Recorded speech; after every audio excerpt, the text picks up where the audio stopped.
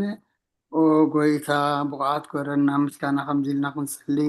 ኣብ ሰማያት ትነብር ኣቦና ስምካ ይቀደስ መንግስትካ ትምፃእ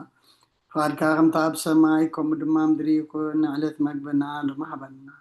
ንሕና ንዝበደሉና በደሎም ከም ዝሓደግናሎም በደልና ንዓውሳና እንደገልና ካብ ክፉ ኣድሕነና እምበር ኣብ ፈተና ኣይተእትወና መንግስትን ሓይልን ክብርን ንዘለኣለም ናትካ ኢማ ኣሜን ኦ ዝትየ ማርያም ብናይ ቅዱስ ገብርኤል መልኣክ ሰላምታ ሰላም ለክሉ ሕልና ከድንግል ይኸይ ብስጋኹን ድንግል ይኹን ኣደይ እግዚኣብሔር ፅባኦት ወይታ ሰራዊት ሰላም ለክልኹ ንስኺ ካብ ኣንስቲ ብርክቲ ኢኺ ፍረ ከርስኹም ብሩኽ እዩ ኦ ምልተ ፀጋ እግዚኣብሔር ምሳኺ እዩ ኦ ፍስሕቲ ደስ በልኪ ኃጢአትና ሰሪየልና ናፍቲ ወድኺ ኢየሱስ ክርስቶስ ምእንታና ምሕረት ለምንልና ኣሜን ናይ ንስሓ ፀሎት ኦ ጎይታ ኣብዛ መዓልቲ እዚኣ ኣብ ቅድሚኻ ኣብ ተግባርኩም ብቓል ሓሳብኩም ብኩሉ ዋሳትና ዝሓጣናዮ ንስኻ ርሕሩሕን መቅረሰብን ስለ ዝኾነ ምንቲ ትቅድስም ካልካ ተዕርቐና ንሓደገልና ወኣምላኽ ብሰላም ክንሓድር ሰላምና ለይታ ሃበና ኣብዛ ናይ ድቃስ ግዜና ካብ ኩሉ ጭንቀትና ፀግበረና ካብ ኩሉ ክፍኣትን ካብ ኩሉ ፈተና ፀላእን ክሕልወና ከዓ ናይ ሰላም መላእካ ለኣኽልና ብፀጋን ብርህራይን መፍቀር ሰብ ዝኾነ ሓደ ወድኻ ጎይታና ኣምላኽናን መድሓናን ኢየሱስ ክርስቶስ እቲ ብኡን ምስኡን ክብርን ውዳሴን ግርማን ዘሎካ ማዕሪኻውን ዝኾነ ህይወት መንፈስ ቅዱስን ምስጋና ይግባእካ ሕጂ ንዘለኣለም ዓለምን ኣሜን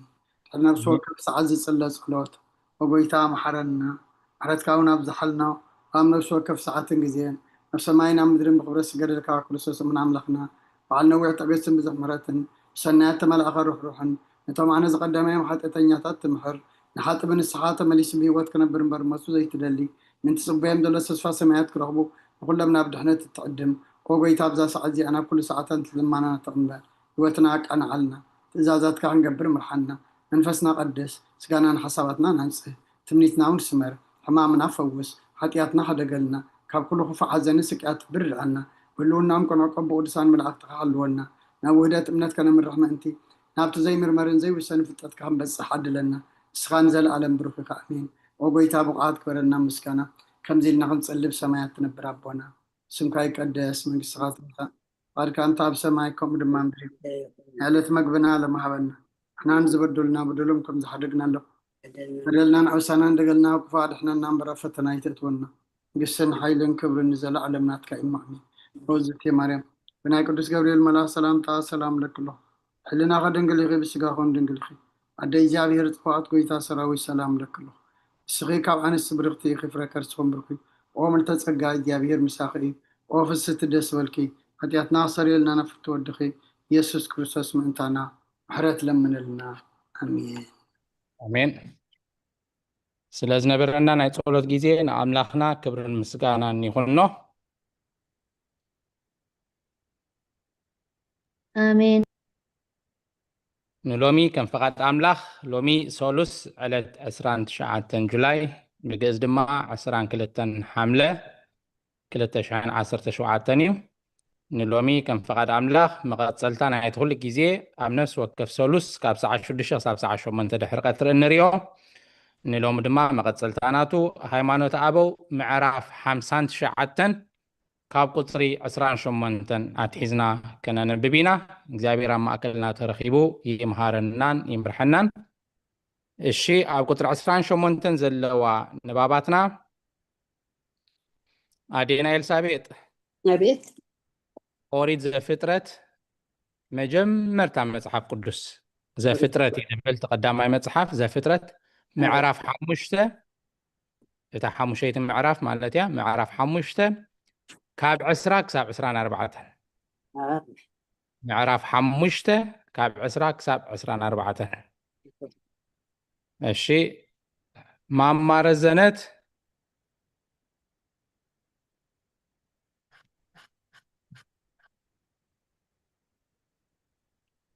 ካልኣይ ነገስት ምዕራፍ 2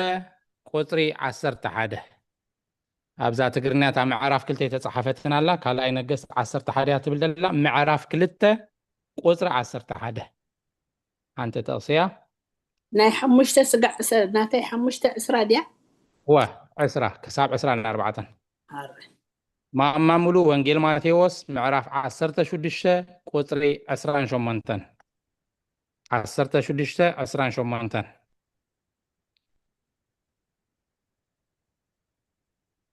መምህር ትምኒት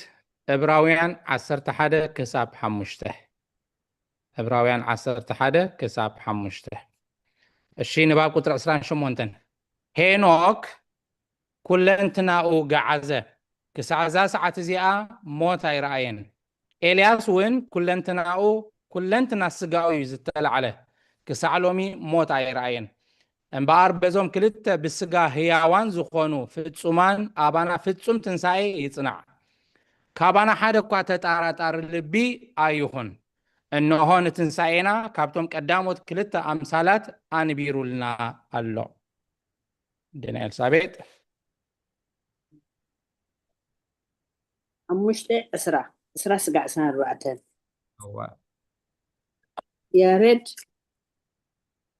ያሬድ ክመውት ከሎ ዕድሜኡ 932 ዓመት ነበረ ሄኖክ ድማ 65 ዓመት ምስ ገበረ ንማቱሳላ ወለደ ሄኖክ ንማቱሳላ ምስ ወለደ ብድሕሪኡ 300 ዓመት ከም ዝፈቓድ ኣምላኽ ይነብር ነበረ ኣወዳትን ኣዋልድን ከዓ ወለደ ኩሉ ዕድመ ሄኖክ 335 ዓመት ነበረ ሄኖክ ከም ፈቓድ ኣምላኽ ይነብር ነበረ ኣምላኽ ስለ ዝወሰዶ ድማ ተሰወረ ማቱሳ ንሳድያ በቃ ኣምላኽ ስለ ዝወሰዶ ድማ ተሰወረ እሺ ካልኣይ ነገሥት 2:11 ማማረ ዝኮነት ካልኣይ ነገሥት ኮነ ከዓ እናተዘራረቡ ክኸዱ ከለዉ እነሆ ሰረገላ ሓውን ኣፍራስን ሓውን ኣብ መንጎኦም መፂኡ ንክልቲኦም ፈላለዮም ኤልያስ ድማ ብህቦብላ ንንፋስ ናብ ሰማይ ዓረገ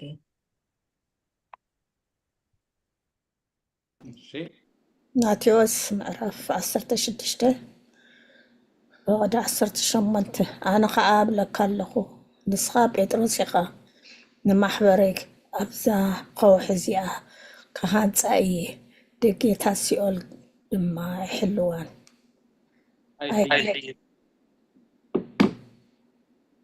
ቃል ይስመዐልና ዕብራውያን ምዕራፍ 11 ቁጥሪ 5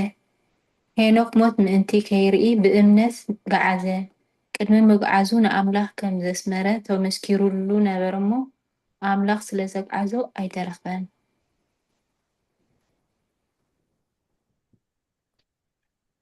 እሺ ቁጥሪ 29 ጀሚርና ክሳብ 31 ደሎ ከነንብብ ኢና ዘሁልቅ ማማ በረይ ኦሪት ዘሁልቅ ምዕራፍ 16 ካብ 20 ክሳብ 34 ዘሁልቅ ምዕራፍ 16 ካብ 20 ክሳብ 34 ማማ ማእዛ መዝሙር ዳዊት መበል 106 ቁጥሪ 17 መበል 106 ቁጥሪ 17 እሺ ንባብ 29 ክሳብ 31 ሄኖክ ዘይግዙር እዩ ቁልፈቱ ናብ ሰማይ ካብ ምዕራግ ኣይከልኦን ስጋኡ ከዓ ህያው ኮይኑ ይነብር ኣሎ ኤልያስ ድማ ግዙር እዩ እምበኣር ሓደ እኳ ካብ ሙታት ዝትንስእ ኣሎ ዘይትንስእ ኣሎ ኢሉ ከይሓስብ እንታይ ደኣ ትንሳኤ ንኩሉ እዩ ኤልያስ ሕሩይን ድንግልን እዩ ምስ ስጋኡ ብድንግልና ናብ ዓለመ ህይወት ዓረገ ሰባት ትንሳኤ ብድንግልና ጥራዩ ከመይ ንሱ ሕሩዩ ስጉኡውን ብኡ እዩ ዝትንስእ ኢሎም ከይሓስቡ ድማ እነሆ ሄኖክ ተመርዓወ ውሉዱን ወለደ እነሆ ዞም ክልተ ምእንቲ ተስፋ ትንሳኤ ብስጋን ብነፍስን ኣይሞቱን ህያዋን ኮይኖም ይነብሩ ኣለው ዳግም ሓደ እኳ ከይጠራጠር ንብዙሓት ብህይወቶም ከለዉ ምስ ስጋኦም ናብ ገሃነም ኣውሪዱ እዩ ንዳታንን ኣቤሮንን ምድሪ ኣፋ ኸፊታ ወሓጠቶም ብነፍሶምን ብስጋኦምን ድማ ናብ ገሃነም ወረዱ بتا ساعتها نفردنا بجهنم أحلفوا هابهم سجاهم كاب نفسهم أي فلين ويكا أكلهم كفيلو أيست أمن انتي دا بنفسن بسجان نفردي أحلفوا هابهم زهولك عصرت شو الشيخ أبو عسرة ساب سلاسن أربعة ما بري ماشي زهولك عصر شو الشيخ أسراسك عصرنا أربعة እግዚአብሔር ድማ ንሙሴን ኣሮንን ካብ ማእከል እዚ ኣኼባ እዚ ተፈልዩ ብቅጽበት ዓይኒ ክውድኦም እዩ ኢሉ ተዛረበ። ሽዑ ንሳቶም እንታ ኣምላኽ ነፍሳትና ኩሉ ስጋ ሓጢአት ዝገበረ ሓደ ሰብኣይ እዩ ንብዘሎ ኣኽቲብካ ዶ ክትቁጥዖ ኢኻ ኢሎም ብገጾም ተደፍኡ። እግዚአብሔር ድማ ንሙሴ ከምዚ ኢሉ ተዛረበ። ነታ ኣኼባ ካብ ዙርያ እቲ ሰፈር ቆራሕን ዳታንን ኣቤሮንን ኣልጊሱ ኢልካ ተዛረቦም 24 እንዴ ኦኬ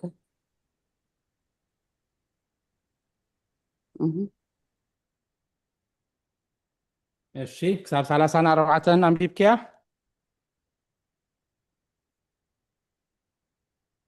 مزمور داويت 206 أنا متى يسا أوا خشي مزمور داويت 206 10 شعاته مدري تخافيتا نداتان وحاتتو نوغن أبرام كا نوغن أبيرام كا دفنتو ماشي نسوع اللي تصحف بالتعام أقداسيو تلاليو من انتاي نيرو يزاربالو بزعبا هينوك بزعبا إلسا بزعبا داتان بزعبا أبيرون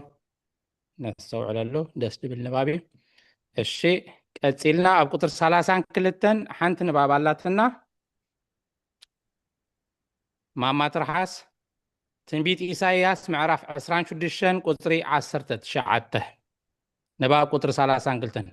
إيوب كأ كسا معاسي أنا نسخة إن حدث كاني قبزنايون كم نسر إن تحدثه مزي مسايت واحد زلو سجاز النبر بلا نبي إسياس ون أنا نتوم أما أسرت زلو بحيل فتحهم يوم موتات كتنسو يوم توم أما قابرن أبسي أولن زلو دما هي وانكوهون يوم بلا آمين نمبر إساياس راح شدشتن قدر حسرت بشعته موتات كيوان كهونو ريساتات كتنسو يوم أولخا أولي برهان إيو مدرون نموتات كتوتهم يا مو أتم أب حمل التنورو نوحو إلى الكآبلو آمين من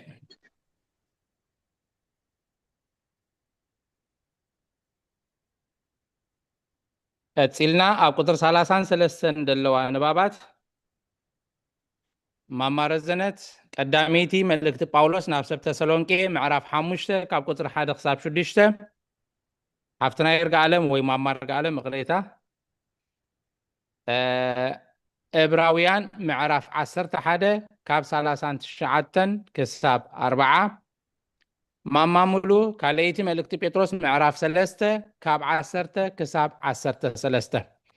نباب 33 كان بحدش إيوب زموت سبسي ايتنس انديو بوتا او خرئخه اي ملس انديو بله كمي تنساي كل ساعه يكوننيو انت ايدا اب حدا معالتي كتكون مدي بوايو نتا معالتي اخا اغهيدو غلي صوا ايو قدامي تسالونكي معرف 5 ካብ 1 እስካብ 6 ንምጽአት ጎይታ ተዳለዉ ግናኺ ኣሕዋቴ እታ መዓልቲ ጎይታ ከም እሰራቂ ኮይና ብለይቲ ከም እትመጽእ ባዕልኻትኩም ኣረጋጊጽኩም ትፈልጡ ኢኹም እሞ ብናይ ዘመናትን ግዜታትን ክንጽሕፈልኩም ሲ ኣየድልየኩምን እዩ ስለምንታይ ደሓንን እዩ ይብሉ ከለዉ ንጥንስቲ ቅልውላው ከም ዝሓዛ ሽዑ ጥፍኣት ብድንገት ይመጽእ እሞ ይመጾም ከቶውን ኣይከምልጡን እዮም ንስኻትኩም ግና ኣሕዋቴ ኩልኻትኩም ደቂ ብርሃን ደቂ መዓልትን ኢኹም እሞ እታ መዓልቲ እቲኣ ከም ሰራቂ ከይትመፀኩምሲ ኣብ ፀልማት ኣይኮንኩምን ዘለኹም። ንሕና ናይ ለይትን ናይ ፀልማትን ኣይኮንናን። ደጊም ንንቃሕ ንጠንቀቕ እምበር ከምቶም ካልኦት ኣይንደቅስ። ኣሜን። እግዚአብሔር ሓግዘና። አሜን።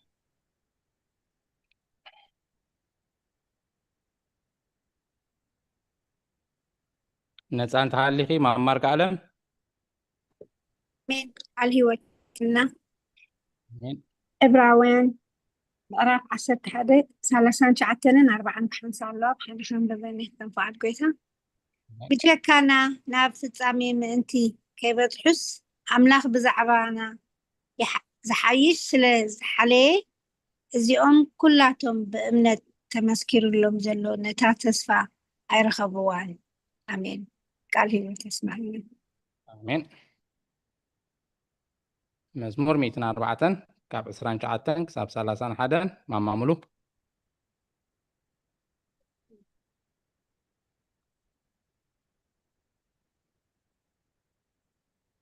ድምፂ ተዓፅያ ትክላ ማማ ሙሉ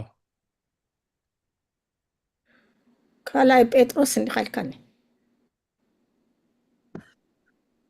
ይቕሬታወ ካልኣይ ጴጥሮስ 3 10 ክሳብ 13 ካልኣይ ጴጥሮስ ምዕራፍ 3 ካብ 10 ክሳብ 13 መዓልቲ ጎይታ ግና ከም ሰራቂ ኮይና ክትመፅእ እያ። ብሰማያት ጥዋዕዋዕ እናበለ ክሓልፍ እዩ። ፍጥረት ሰማይ ብረስኒ ክመክኽ ምድርን ኣብኣ ዘሎ ግብርታታን ክነድድ እዩ። ደጊም እዚ ኩሉ ዝፈላለ ካብ ኮነስ ስሊኡ ሰማያት ብሓዊ መኺኹ ዝፈላለየሉ ፍጥረት ሰማያት ብረስኒ ዝመከሉ ነቲ ምጽኣት መዓልቲ ኣምላኽ እናተጸበኽምዎ እናቃላጠፍክምዎን ብቅዱስ ንብረትን ብፍርሓት እግዚኣብሔርን ከመይ ዝበሉ ክትኮኑ እዩ ዝግባአኩም። ንሕና ግና ከምቲ ተስፍኡ ጽድቂ ዝነብረሉ ሓድሽ ሰማያት ሓድሽ ምድርን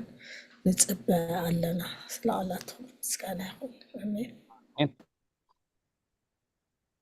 ኣብ ቁጥር 34 ዘለዋ ንባባትና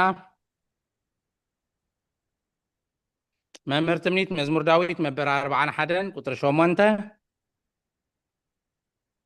ማማ ብረይ መዝሙር ዳዊት መበል 104 ካብ 29 ክሳብ 31 ንባብ ቁጥር 34 ነቢ ዳዊት እውን እቲ ዝሞተስ ካንዶ ኣይትንስእን እዩ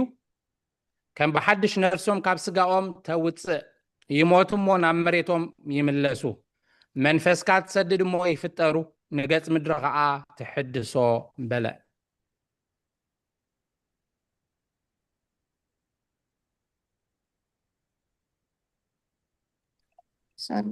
መዝሙር ዳዊት 41 7-8 ብሓንሳ ኣለዋ። ኩሎም ጸላእቲ በኣይ ንሓድሕዶም ይሕሸኽሽኹ ግብሪ እከይ ጠቢቕዎ ኣሎ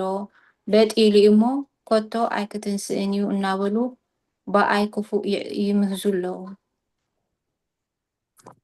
እሺ ካልኦት ትስማዓልና? እሺ መዝሙር ዳዊት 104 29-31 ንስኻ ገጽካ ትኽውል ይስንብዱ ትንፋሶም ተውፅእ ይሞቱ ኣብ መሬቶም ይምለሱ ትንፋስካ ትልእኽ ይፍጠሩ ንገጽ ምድሪ እውን ትሕድሶ ክብሪ እግዚአብሔር ንዘለዓለም ክብሪ እግዚአብሔር ንዘለዓለም ይንበር እግዚአብሔር በተግባር ይተሐጎስ ኣብ ምድሪ እውን 31 እሺ 31 አሜን። ቀፂሉ ዘሎ ንባብ ኣብ ቁጥሪ 36 ማማ መዓዛ መጽሓፍ እዝራ ሱቲኤል ምዕራፍ 5 31 ክሳብ 33 መጽሓፍ እዝራ ምዕራፍ 5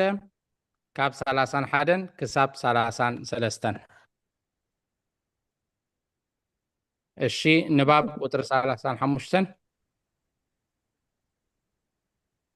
ንባብ 35 36 ጎይታ ክሳዕ ዝመጽእ ስጋ ዘበለ ኣብ መቃብር ክነብር እሞ ሽዑ ሰማይ ከም ወረቐት ክጥቕለል እዩ ምድሪ ከዓ ነቲ ብሕድሪ ዝተቐበለቶ ክትመልሶ እያ ከምቲ ነቢ እዝራ ዝበሎ ድማ ብድሕሪተን 7 መዓልቲ እቲ ተንሲኡ ዘይፈልጥ ሰብ ክትንስእ እዩ መዋቲ ሰብ ዝነብረላ ዓለም ክትሓልፍ እያ ምድሪ ድማ ነቶም ኣብ ውሽጣ ዝተቐብሩ ክትውፍ እያ መሬት እውን ኣብ ውሽጣ ዘዕረፉ ባሕሪ ከዓ ነቶም ኣብ ውሽጦም ዘለዉ ነፍሳት ክመልሱ እዮም በለ እዝራ 5 ካብ 31 ክሳብ 33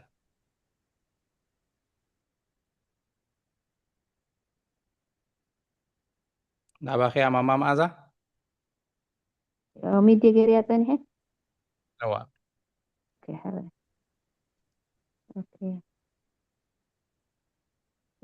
እዝራ 5 31 እንዳኣየት ብላን መስለኒ እስኪ ቸክ ገይሩ እወ ታሽሙ እንዳወዲያ ናብ ግእዝ ተቐይሩት ናምበር ተኣኽመ ወላ ብታ ግእዝ ከመይ ኣደላ እስኪ ፀንሕኒ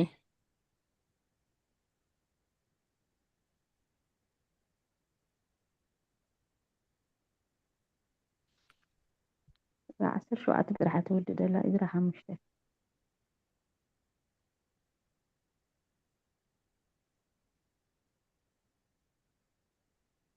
31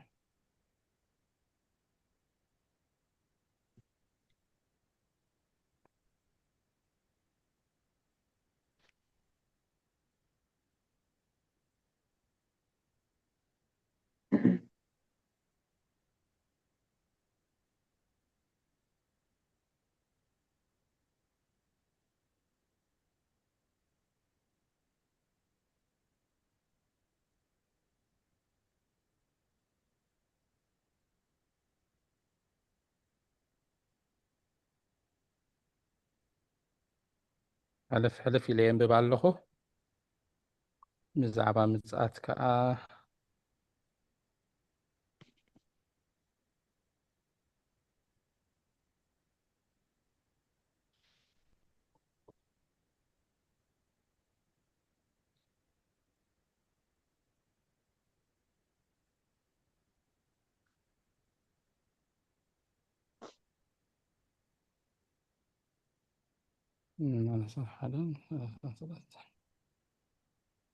እሺ ድሓን እዝራ ምዕራፍ 5 እታ 30 ካብ 31 ክሳብ 33 ኢልዋ ደሎ 11 ክሳብ 13 ወላ አንብብያ ምናልባሽ ታ ኤረር ናይታ 3 ከይትኮ ኣብዚ ናተይ ስጋዕ 17 ትደላ 1 ካብ 11 ስጋዕ ክንደይ ኢልካኒ ክሳብ 13 ኦኬ እቲ ዝመለሱልና ቃል ከዓ እዚ እዩ ንሕና ባሮቱ እቲ ኣምላኽ ሰማይን ምድርን ኢና ቅድሚ ብዙሕ ዓመታት ተሰሪሓ ዝነበረት ሓደ ዓብይ ንጉስ እስራኤል ሰሪሑ ኣኪልዋ ዝነበረ ቤት ድማ ንሰርሕ ኣለና ኣቦታትና ነታ ናይ ሰማይ ኣምላኽ ምስ ኣኾረይዋ ግና ኣብ ኢድ እቲ ከለዳዊ ነቡከደነፆር ንጉስ ባቢሎን ኣሕሊፉ ሃቦ ንሱ ከዓ ነዛ ቤት እዚኣ ኣፍርሳ ነቲ ህዝቢ ድማ ናብ ባቢሎን ማረኾ ንቄሮስ ንጉስ ባቢሎን ኣብ መጀመርታ ዓመቱ ግና እዛ ቤት ኣምላኽ ክትስራሕ ንጉስ ቂሮስ ኣዘዘ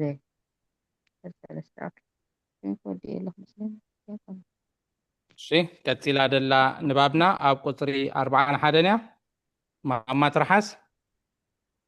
ራእይ ዮሃንስ ምዕራፍ 10 ካብ 11 ክሳብ 15 ራእይ ዮሃንስ 10 ካብ 11 ክሳብ 15 ኣብ ቅዳሴ እውን ተጠቂሱሎ ከምኡ ዓይነት ንባብ እሺ ንባብ ቁጥሪ 37 ከም ብሓድሽ ከም ዝበለ ነታ ጥንስቲ 9 ወርሒ ምስ ኣኸላ نتي أما هتصنا زت فترة ختصنعو اتخل انت خويناندو حتتا بلني أنا دما قويتاي عاي تخلني لما لسكولو ماليسو سيولن ماهدر نفسات صادقانن كما هتصنيهم ماهتصن بحمام حرسي كتولد كم اتهوخ مدرد ما هم ونتم كفترة علم أوشت ماهتصنا زنبرو كتوفي تهوخ يا بلني اتي حبو رأيات زرعي يوحنس كا بدحرزي عبي صعدا زفان رأيخو كابتي قبل عليه تقميت زلو عبي نقص دما سماين مدرن كاب قد مقلصو هادمو بوتاون اي رخبون بدحرزي كل موتات عبين اشتون متو اب قد متزفانو خا قومو نقول مصحفت دما قلعوا نتا مصحف هيوت غنا نبينا قلعوا كلهم اتم موتات كا كمتي ابت مصحف زتتصحفه ككم تزغبرو تفردو بحري أبا زنبرو كلهم موتات ملست سيولن موتن كا كلهم نتوم أبኦም زنبرو كلهم موتات ملسو مدر وين نتوم أوشتا زنبرو موتات ملست بلا رأي أسرع رأي أسرع الشيء أبع سرت على سكاسرت عمشتم عبيو تعدا زفانن التقمت أخاء رأيخو مدرن سماين كابغتو هادمو بوتاون أي ترخب اللومن موتات دما عبيتن نقشتن أب قدمي اتزفان دو إلوم رئيخو متحف تون تغنزله كالق متحف كا تغنزله إذا متحف هيوتيو اتو موتات دما قمتي يابت متحف تزتنحي كم قبرم تفردو بحد دما نتوم أب أزلون موتاتن وفيت موتن سيولن ون أباتاتهم زلو موتات وفيو نفس وكفهم كا كم قبرم تفردو موتن سيولن ون نبتي قلعي حوي تدربيو ازي اتي كالعي موت ايو مالت قلعي حوي زخون يخون اما تحافي وتتحفو زي ترخبه نبت قلعي حوي تدربي زابل كابز حمد على السورنا آمين الشيء قتيلو زلو نبابنا أب قطري 47 حنتي نباب اللاتنا مامار زنت تنبيت هسكيل معراف 37 كاب قطر حادة كساب قطري 16 هسكيل 37 كاب حادة كساب 16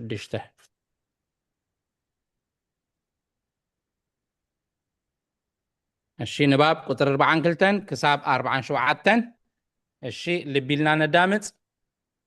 نبي هسكيل وين كم زبله منفس እግዚአብሔር ናባይ መጽህ መንፈስ ከአ ናብ በረኻ አውፃኒ ንሳ ድማ አዕጽምቲ ዝመልአትያ ብዙርያኦም ከአ አርአየኒ ንሳቶም ኣብ ገጽ ምድሪ ኣዝዮም ብዙሓትን ጠሪሶም ዝደረቁን ነበሩ ከምዚ ድማ በለኒ ኣታ ወዲ ሰብ እዞም አዕጽምቲ እዚኦም ሲ ይትንስኡ ዶኾን ጎይታይ ንስኻ ትፈልጥ በልክዎ እምበኣር ኣብ ልዕሊ ዞም አዕጽምቲ እዚኦም ተነበ ከምዝውን በሎም ኣቱም ዝደረቕኩም አዕጽምቲ ቃል እግዚአብሔር ስምዑ እግዚአብሔር ጎይታ ሰራዊት ነዞም አዕጽምቲ እዚኦም ከምዚ ይብል ኣሎ እነሆ መንፈስ ህይወት ከእትወልኩም እየ ህያዋን ክትኮኑ ኢኹም ስጋውን ክገብረልኩም እየ ቆርበት ከዓ ከውፅኣልኩም እየ ኣብ ውሽጥኹም ድማ መንፈስ ህይወት ከእቱ እየ ህያዋን ከዓ ክትኮኑ ኢኹም ኣነ እግዚአብሔር ከም ዝኾንኩ ድማ ክትፈልጡ ኢኹም ከምቲ ዝኣዘዘኒ ከዓ ተነበኹ እቲ ነገር ከዓ ከምቲ ዝተነበኽዎ ኮነ እነሆ ድማ ምንውዋፅ ኮነ ኣካላት አዕጽምቲ ነናብቲ ዝመስሎም ኣካል ተገጣጠሙ እነሆ ከዓ መትንታት ኣብ ልዕሊኦም ጠመትኩ ስጋ ድማ መልኦም ቆርበት ካብ ላዕሊ ወፀሎም ህይወት ዘለዎ ነፍሲ ግና ኣይነበሮምን ብዛዕባ መንፈስ ህይወት ከዓ ተነበበለኒ ኣታ ወዲ ሰብ ኣታ ናይ ህይወት መንፈስ ካብ 4 ወሰናት መጺካ ኣብ ልዕሊ ዞም ሙታት ሕደር እሞ ህያዋን ክኾኑ እዮም በለኒ ከምቲ ዝኣዘዘኒ ከዓ ተነቢኹ ናይ ህይወት መንፈስ ከዓ ኣብኣቶም ኣተወ ህያዋን ኮይኖም ድማ ብእጋሮም ደው በሉ ኣዝዩ ከዓ ጽቡቕ ነበረ أتاود سب إذا ما عصمت زيهم كلهم نايتهم أعصمتنا بب نجدنا درقة زبلو حزب إسرائيل إيوم ما أنت زي كم زي النابلكا تنبي لهم إجزابير قويتا سراويت كم زي بلا الله أنا مقابركم كفيته نقولهم كم مقابركم كتنساكم إيه ناب هاجر إسرائيل ما خمساكم إيه مقابركم مسكفتكو كم مقابركم كم مس أوصاكوهم أنا إجزابير كم زخونكو تفلتيهم أتوم حزبي أباخاتكم منفس هيوت كحدري هي واندما كتكونيهم أبهاجركم كان بركم إيه تسفا ذهبكن زجبركن أنا إجزابير مخانة إدما كتفلتو إيهم بلني أتوم عياشو تسفا مدحنا أستوعلو مو كاب كحدتكم تملسو قويتانا بعلو تنسئو إلو بقالو كم زي عززة أستوعلو نتي نبي كنبمس عززو قناع تنسى موتان ما انت غفلتنا شعبة ساعتها اتوم ريساتا تنسئو نزوم زي تنسئو خا داقم كسع زي تنسئو كموتو اللوم سكيل سالسان شو عتن كاب حدا كساب 10 شدشته ما مرزنا أعصمتي زملئ لسين إيد እግዚአብሔር ኣብ ልዕለይ ነበረት እግዚአብሔር ከኣብ መንፈሱ ኣውፃእኒ ኣብ ማእከል እታ ጎልጎል ድማ ኣንበረኒ ንሳ እውን ኣዕፅምቲ መሊእዋ ነበረ ኣብ ጥቓኣ ብዙርያኦም ኣሕለፈኒ እነሆ ከዓ ኣብቲ ዝባን ጎልጎል ኣዝዩ ብዙሕ ነበረ እነሆ እውን ኣዝዩ ንቑፅ ነበረ ንሱ ከዓ ኣታ ወዲ ሰብ እዚ ኣዕፅምቲ እዚስ ህያው ዶ ክኸውን እዩ በለኒ ኣነ ድማ ወእግዚአብሔር ኣምላኽ ንስኻ ትፈልጥ ኢለ መለስኩ ንሱ ከዓ ኣብ ልዕሊ እዚ ኣዕፅምቲ እዚ ተነበየ ኣቱም ንቑፃት ኣዕፅምቲ ቃል እግዚአብሔር ስምዑ ኢልካ እውን ንገሮም በለኒ እግዚአብሔር ኣምላኽ ነዚ ኣዕፅምቲ እዚ ከምዚ ይብል ኣሎ እነሆ ኣነ ትንፋስ ከእትወልኩም እየ ንስኻትኩም ከዓ ህያዋን ክትኮኑ ኢኹም ጅማውቲ ከንብረልኩም ስጋ ክገብረልኩም ብቆርበት ክኸድነኩም ትንፋስ ከእትወልኩም እየ ህያዋን ከዓ ክትኮኑ ኢኹም ኣነ እግዚአብሔር ምዃነይ ድማ ክትፈልጡ ኢኹም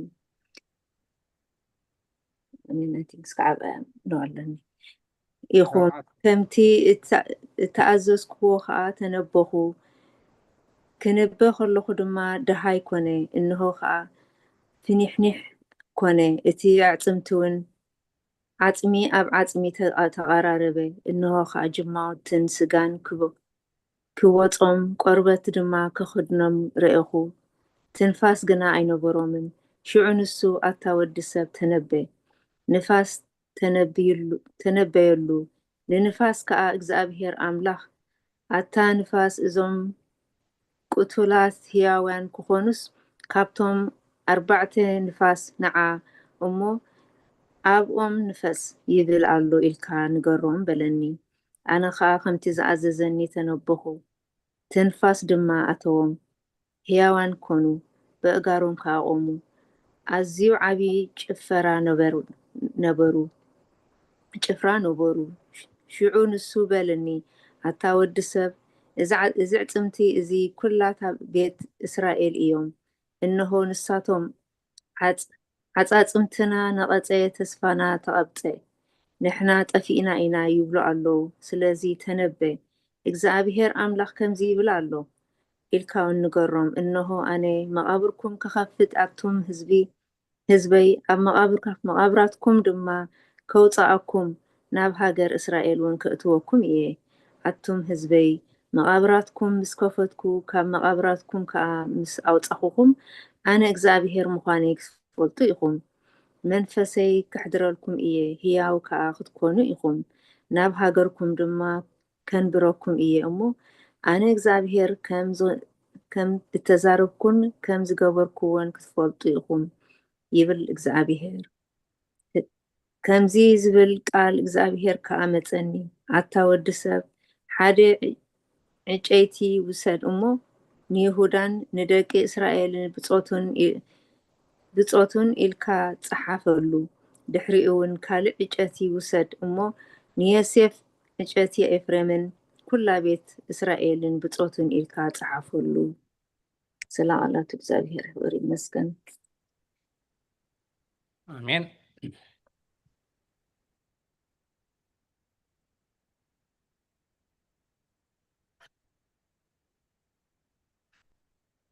እሺ ከም ፍቃድ አምላክ ንሎሚ ኣብዚ ደው ከነብል ኢና።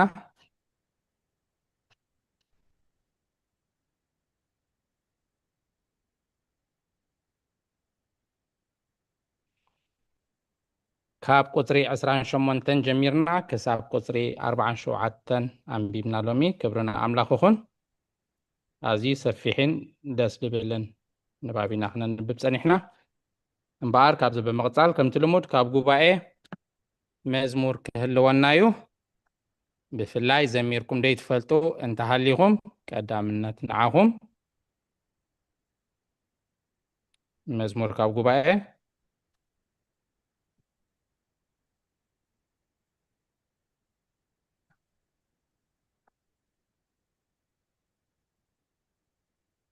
ካልእተ ተዚሃሊ ኣንለኹ እሺ ኣሩኤልካ ኢዱ ሓፍ ዘበለ ሰብ የለን።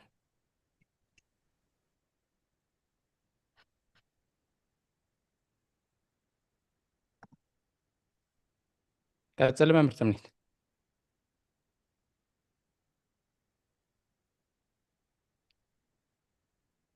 ሓራሽ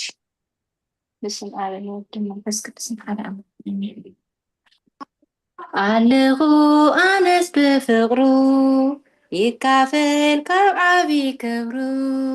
ፀጉዩ በዚሑለይ ፀኒኦ ሓይለይ ፀጉዩ በዚሑለይ ፀኒኦ ሓይለይ ኣለኹ ኣነስ ብፍቅሩ እካፈል ካብ ዓብይ ክብሩ ፀጉዩ በዚሑለይ ፀኒኦ ሓይለይ ፀጉዩ በዚሑለይ ፀኒኦ ሓይለይ ምሳይ ተዘይነብር እቲ ተዋጋኢ መንኮን መድሓነኒ ካብ ዕሱም ፀላኢ ንሪቕ ጥዕኡ ኣባይ ምስ ፈሰሰ ንሱን ዲቡ ቅፅበት ቁስለይ ዝፈወሰ ምሳዩ ተሓያል ጅግና ንነፍሰይ ካብ ክፉእ ዘድሓና ስለ ስሙ ናጊፉኒ ናብ ዕረፍቱ ኣእትዩኒ ኣለኹ ኣነስ ብፍቅሩ እካፈል ካብ ዓብይ ክብሩ ፀጉዩ በዚሑለይ ፀኒኦ ሓይለይ ፀጉዩ በዚሑለይ ፀኒኦ ሓይለይ ከም ሽደን ኣንበሳ ብግርማ ኸሊሉ ኣብ ዝቃወመኒ ቅልፅሙ ኣልዒሉ ደጌታት ፀላተይ ብሓይሉ ሪሱኒ ካብ ዓወት ናብ ዓወት ታሰጋጊሩኒ ቀቅድመይ ንሱ ሓሊፉ ብየማነይቱ ደጊፉ ኣጋረይ ከየደል ህፃ ኣሕሊፍን እንዲሁ ካብ ቃፃ ኣለኹ ኣነስ ብፍቅሩ እካፈል ካብ ዓብይ ክብሩ ፀጉዩ በዚሑለይ ፀኒኦ ሓይለይ ፀጉዩ በዚሑለይ ፀኒኦ ሓይለይ መንገዲ ሎ ባሕሪ እግዚአብሔር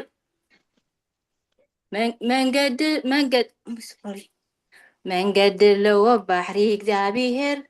ንዓይ ዘድሕነሉ ዘይብፃሕ ዘይምርመር ናይ ኣኽራን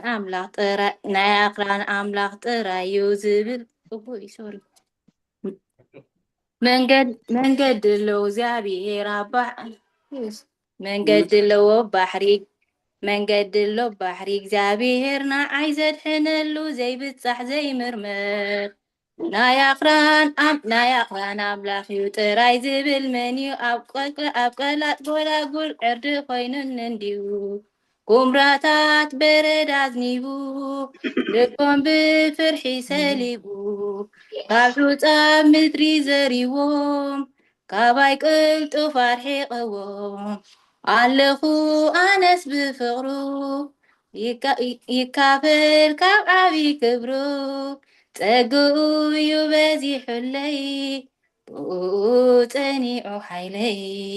ፀጉኡ እዩ በዚሑለይ ብኡ ፀኒዑ ሓይለይ ኣለኹ ኣነስ ብፍቕሩ ይካፈል ካብ ዓብይ ክብሩ ፀጉኡ እዩ በዚሑለይ ብኡ ፀኒዑ ሓይለይ ሰላም እግዚአብሔር ይመስገን። ተባረክተና ይወላ حسبي ثانك يو طعمت مزمور عليوت يسمع لنا ኣለኹ ኣነስ ብፍቕሩ እካፈል ካብ ዓብ ክብሩ ፀጉኡ በዚሕለይ ብኡ ፀኒዑ ሓይለይ እያ ትብል ተኣዝማች እታ ኩላታ ትሕዝቶ ክንሰምዓ ዝፀናሕና ከዓ ነዛ ኣዝማች ፅቡቅ ጌራ ተብርህን ተስፍሕን እያ እሞ عليه تسمعنا ممر تمنيت مشي نزع مزمور كان فقد أملاح كان مصحف قدس تغسي بمتقاس كان استنتنا مدرخنا بهم سدر እግዚአብሔር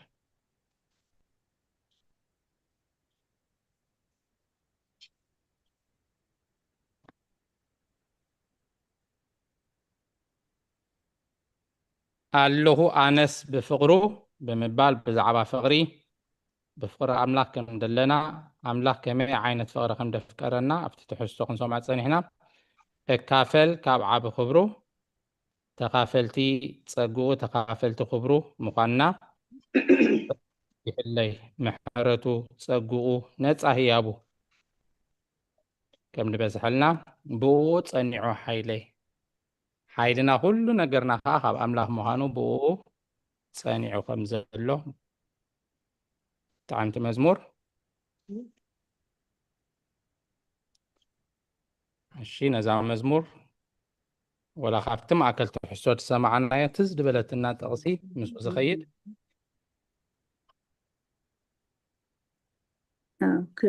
كتن دور ديكون حوي ما مرة زنت مزمور داوود نعرف 10 شوعتين 10 شومنتن 10 شعتن اتي برتع صلاحي ናገፈኒ ብመዓልቲ መከራይ ሓደጋ ወዲቖም ወደቕኒ እግዚኣብሔር ግና ደጋፊ ይኮነ ንሱ ናብ ገፊሕ ቦታ ኣውፅኢኒ ብሂጉኒ እዩ እሞ ኣናጊፍኒ ስለቐላት መዝሙር ዳዊት 18 ካብ 18 ክሳብ 19 ሓቀይ መዝሙር ዳዊት 18 እሺ ካብ 17 ክሳብ 19 መዝሙር ዳዊት 18 ካብ 17 ክሳብ 19 እሺ ካልኦት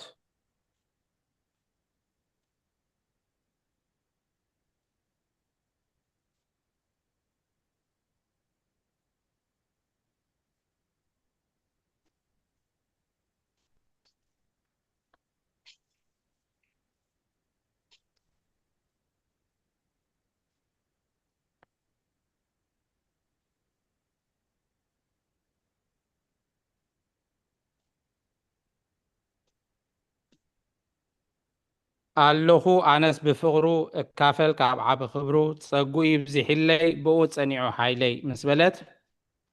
ምሳይ ተዘይነብር እቲ ተዋጋኢ መን ኮን መድሓነኒ ካብ ሕሱም ፀላኢ ነድሪ ቁጥዑኡ ኣባይ ምስ ፈሰሰ ንሱን ዲ ብቕፅበት ቁፅለይ ዝፈወሰ ምሳዩ ተሓያል ጅግና ነፍሰይ ካብ ክፉእ ተድሓና ስለ ስሙ ኣናጊፉኒ ናብ ዕረፍቱ እትሂኒ ትብል ቀዳመይቲ ኣዝማች ቴንኪው መምህር ትምኒት እታ መዝሙር ሰዲዳ ትለያላ ዲያቆን ሓወይ ፈተናል እሺ ማማ ትርሓስ እሺ መዝሙር ዳዊት 91 ቁጥሪ 14 ኣጥቢቑ ስለ ዘፍቀረኒ ከናግፎ ንስመይካ ስለ ዝፈለጦ ከልዕሎ እየ ሰዓት ትኸይትኽእል መዝሙር ዳዊት መበል 91 14 ወፀላኢ ክመፅእ حسم صلاي بندري قطعو نابايك مت كلسي أملاك مساي ترينا برنيرو من مدحانا التحيال جناجين نسيو نفسي زرحنا سلاسمو عنا جيفني ناب عرفت أتيني يات بالتعزمة تقدمي بيت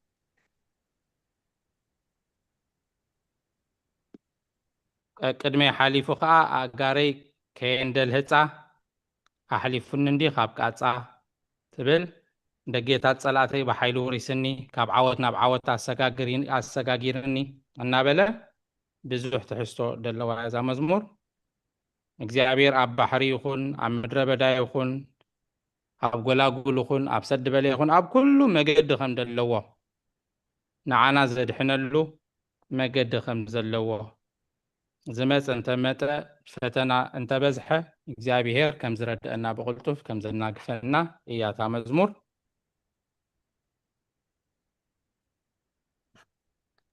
እሺ ካልኦት تسعان كلتن 4 كلتن هودي شيء እግዚአብሔር ብግብርታት ከአሕጉስ ካን ኢኻሞ ብተግባር ኣዳውካ ዕልል ክብል እየ ወጎይታ ግብርኻ ከመይ ዓቢ እዩ ሓሳብካ ኣዝዩ ዓሚቕ እዩ አሜን ቃሌው ተስማዕልና ማማ ብረይ ስለትና ኩሉ ግዜ ተሳትፎኺ ኣዚና ነመስግን መዝሙር ዳዊት መበል 92 ካብ 4 ክሳብ 5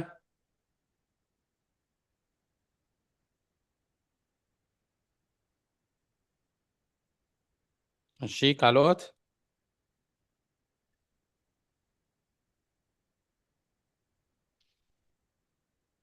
ዲያቆና እሺ ቦና ኦሪት ዘጸአት ምዕራፍ 15 ቁጥሪ 19 ምድያም ናይ ባሕሪ ኤርትራ ኦሪት ምስ ተሻገሮም ካብቲ ተዘመረ መዝሙር ሓንቲ ጥቕሲ መዝሙር ይቕረታ ኦሪት ዘጸአት ምዕራፍ 15 ቁጥሪ 19 ኣፍራስ ፈርዖን ምስ ሰረገለታቱን ፈረሰኛታቱን ናብቲ ባሕሪ ኣተወ እግዚአብሔር ድማ ነቲ ማያት ባሕሪ ናብ ልዕሊኦም መለሶ ደቂ እስራኤል ግና ብማእኸል ባሕሪ ብንቆፅ ሓለፉ እንዳበለት እያ ትቕፅል አሜን ቃሌው ተስማዕልና ዘጸአት 15 19 መገዲ ኣለዎ ኣብ ባሕሪ እግዚአብሔር ንዓይ ዘድሕነሉ ዘይብፅሕ ዘይምርመር ናይ ኣኽራን ኣምላኺ ጥራይ ዝብል መን እዩ ኣብ ቀላጥ ጎልጎል ዕርዲ ኮይኑ እንንድዩ ኩምራታት በረድ ኣዝኒቡ ልቦም ብፍርሒ ሰሊቡ ከም ሑፃ ባሕሪ ኣብ ምድሪ ዘሪቦም ካባይ ቀልጢፉ ኣርሒቕዎም ትብል ቃሌው ተስማዕልና እሺ ድምፂ ሰሚዐ ነይረ ኣቦና ጅምር ከብሉ ከለዉ መን ትኾኒ ዲያቆን ሓወይ እሺ ይርጋለም መዝሙር ዳዊት ክንፈዓድ ጎይታ ንዓይ ሰዓት ከይድ ኮይና ተሰሚዐትኒ 31 ካብ ክልተን ደልያ ግን ካብ ሓደ ከንበባ ክንፈዓድ ጎይታ ወእግዚአብሔር ኣባኻ እውከል ኣለኹ ፈቶ ኣይትሕፍረንን ስለ ፅድቅኻ ኢልካ ኣናገፍካኒ እዝንኻ ናባይ ኣድንን ቀልጢፍካ ኣናግፈኒ ፅኑዕ ከውሒ ዓዲ ምድሓን ኮነኒ እግዚአብሔር ፅኑዕ ከውሒ ምድሓን ኮነኒ እምባይን ዓርደይ ንስኻ ኢኻ እሞ ስለ ስምካ ኢልካ እዚኣ ቀንዲ ነይራ ቃል ሂወት ቃል ሂወት ተስማዓልና ማማርጋለ መዝሙር ዳዊት 31 ካብ 1 ክሳብ 4 ድያ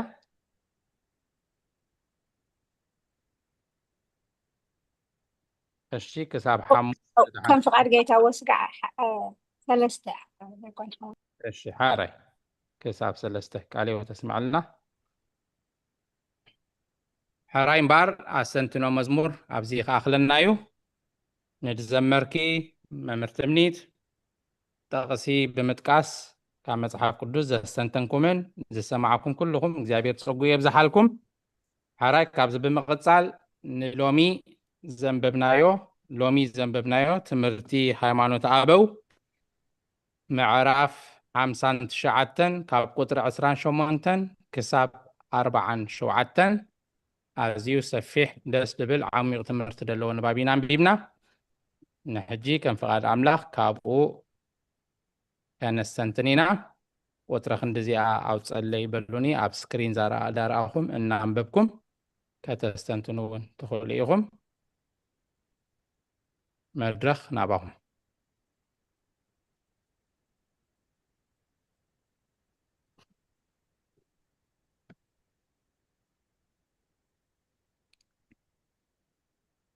ከምቲ ደስ ሰውዓልናሉ ብዛዕባ ትንሳኤ ሙታን እዩ ነይሩ ናይ ሎሚ ንባብ ናይ ሎሚ ትምህርቲ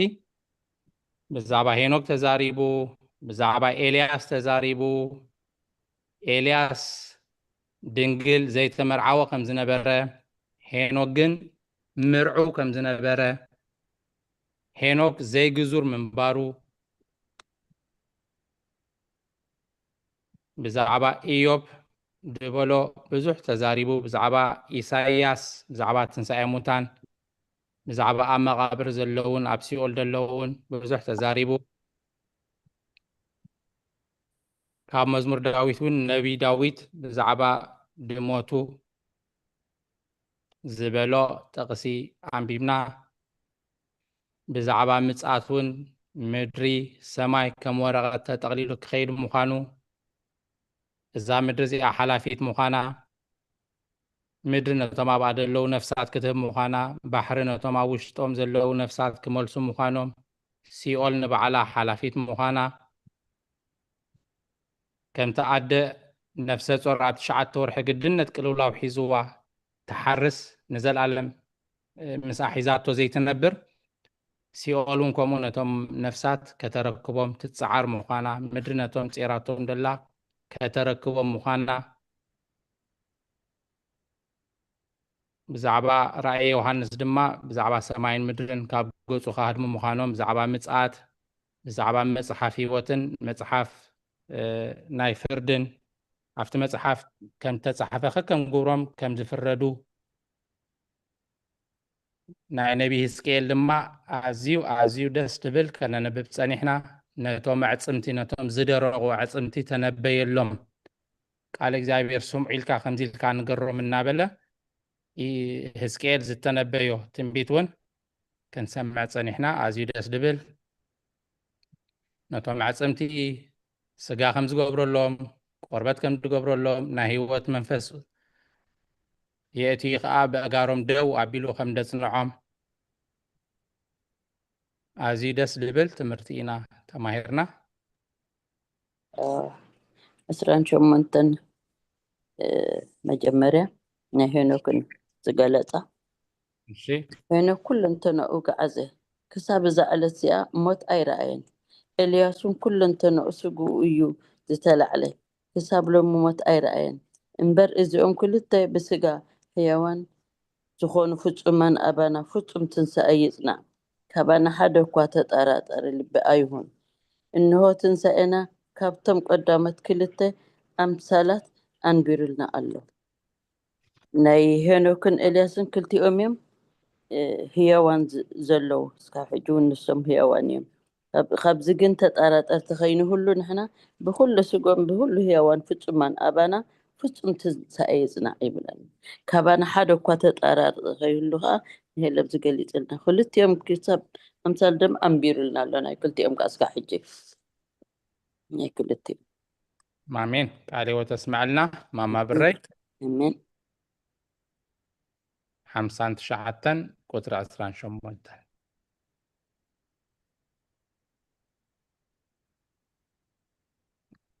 እሺ ካልኦት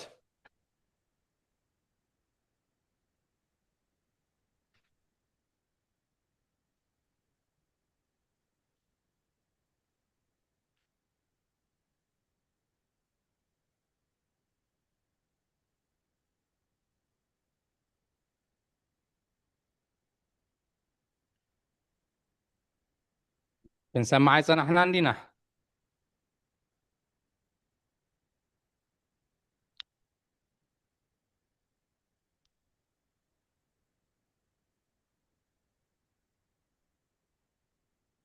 ولا خاب سكرين እናንብብና ከነስተንትን ንኽእል ኢና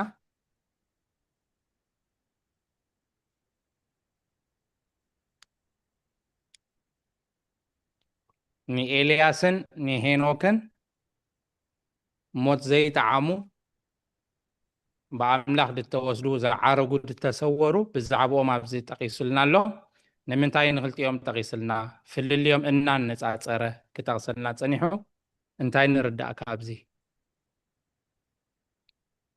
انتاي نقمهرنا إليو انتاي متحس لزلوومي بزعبا مستنساي موتان أبزي تقيس ودلو قالك نبل نقلينا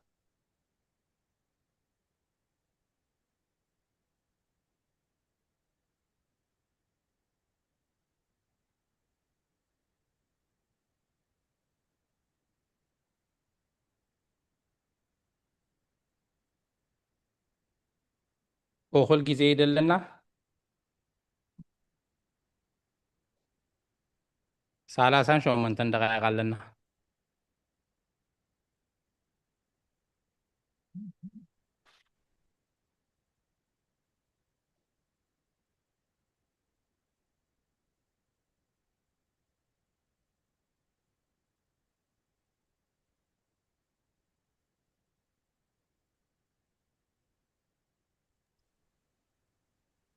نسده بزعبا تانن أبيرونن كا سمعنا فلدينا عن بيبنا يا ويتو ماهرنا يا هو ومدف أفاق في تا 5 واحد أتون هو ما بري كتل حد سطر حرة اسكي الو إلياس حر حرة اسكي كتل ما بري دمت سمع له ده عم بدحريخ حرة إلياس حري دنجل إلياس حريين دنجلن إيو مسقاو بدنجلنا ناب عالم هيوت أرجع بهيوت أرجع سبات تنسى بدنجلنا ترى إيو كمين السحر إيو سقاو بقون إيو زولو تنسى السوم كلهم يحاسبوا إنه دما هناك تمرعوي ولدن ولده إنه اليوم كلتهم بتسفى تنسى بسجان بنفس أي موتن هيوان كوينهم ينبر الله قلتهم ولا هناك وليدو تمرعي وليدو إلياس أي تمرعو نزيهم جن كلتهم أبتنسى هوت هالو كحجون أبتنسى هوت هالو أكيد أمنا كلتهم حدي تحرقن هن توليدو تمرعي وليدو إيه إلياس كن أي ولدن تتنسى هوت كنا كلتي أم حدي حجي حدي آمين كاليو تسمعنا ما بري هو منقصة سماي دعاتو زيتن سوسي دناقل ترايوم إلنا من تخينا حسب إلو إنه هينوك تمرعاوة ولدن ولده إلو كاليو تسمعنا الشيخ الوت ዲያቆን ሀዊን እሸ ደግሞ ሓሳብከ እሺ ብዩ يا ዘለኹ شيخ እግዚኣብሔር መስገን ቃለ ሂወት ተስማዓልና ንዘመርካ ዝማረ መላእኽቲ ተስማዓልና ኣብታ ናይ ዘፍጥረት ምዕራፍ 5 ዘለታ ናይ ብዛዕባ ናይ ሄኖክ ዝገልፅ ኣዝያ ደስ ትብለኒ ሓንቲ ቃል ስለ ዘላ ካብኣየ ክዛረብ እሺ እግዚኣብሔር ድጋመን ኣምላኽና ነመስግን እንታይ ትብለና ኣብቲ 23 ምስከድናሲ ኩሉ ዕድሜ ሄኖክ هو أبتا 22 كشمبرا هينوك نماسلا مسولده ها دحرو 300 عامت مس أملاك تمالا لسه أوداتن أوالدنكا ولده كل عدمي هينوك دما 300 سسان حموشن عامت كونه هينوك أمس أملاك تمالا لسه أملاك وسيدو إيمو أي ترى أي نقولنا إزابير مسكن كابزيات استمهاركو أزيادة زبالة النون هينوك معرخ النمس إزابير كابزنا ورو بس إزابير كل جزء هيوتنا مس أملاك تغير مس እግዚአብሔር መንገድ እግዚአብሔር نحنا ونمارس تغيرنا ولا تمتنا تلخنا يكون سستمتنا يكون سستكم زلنا أبونا هارانش بولس نحنا ون كم زنا يبونا هنا معرخ ندي ولا بتي قال إجابتنا ولا إجابين بقى قل معرخ ندي مس እግዚአብሔር طبق كم زنا ورخاني ينقرنا مالدي سلزي نحنا ون بتخكل منقد እግዚአብሔር تزماللسنا نايزيا زي كونه مس ناي سماي أبتناي سماي علامة أبتناي سماي حساب أمورنا سلازم السد እግዚአብሔር كم حساب كلون ودس فغاديهم أنا أخبري ديكون حوي آمين كاليو تسمع لنا وعنتو يا دينا إلسابيت أم بيبن آنيران صبغا سنتنو تانكيو كاليو تسمع لنا ديكون حوي كلهم قال هو تسمع لنا ኣብቲ ምግላፅ እኳ ብዙሕ ኣበልኩን ግን ኣነ እውን ከማይ ብዛዕባ ኣቦና ሄኖክን ኣቦና ኤልያስን ክገልፅዎ ፀኒሖም ድሓን ምጥቃማ የድልኒ ግን እግዚኣብሔርናስ ፈቃድ ዝኾነ እግዚኣብሔርና እቲ ሞት ንኩሉ ዘይተርፍ ምኳኑ ነዞም ክልተ ከዓ ብመደቡ ንዳሕራይ ዘመን ዘዳለዎም ኣቦታት እውን ድሓር መፅኦም ሞት ከም ዝጥዕሙ ኢና ንመሃር ማለት እዩ ኣብ ራእየ ዮሃንስ ሕጂ እንታይ ክሓስብ ፀኒሐ ምስንካኒ ተገልፆ ገለ ዘይኮንኩ ሕጂ ኣዴና ወላዲና ቅድስቲ ድንግል ማርያም ሲ ጎይታና ኢየሱስ ክርስቶስ ሲ ማዕረ ዝርኢ ንኩሉ ፍጡር ዘየዳሉ ኣምላኽ ኣደይሉ ከማን ክንዲዚ ዓመት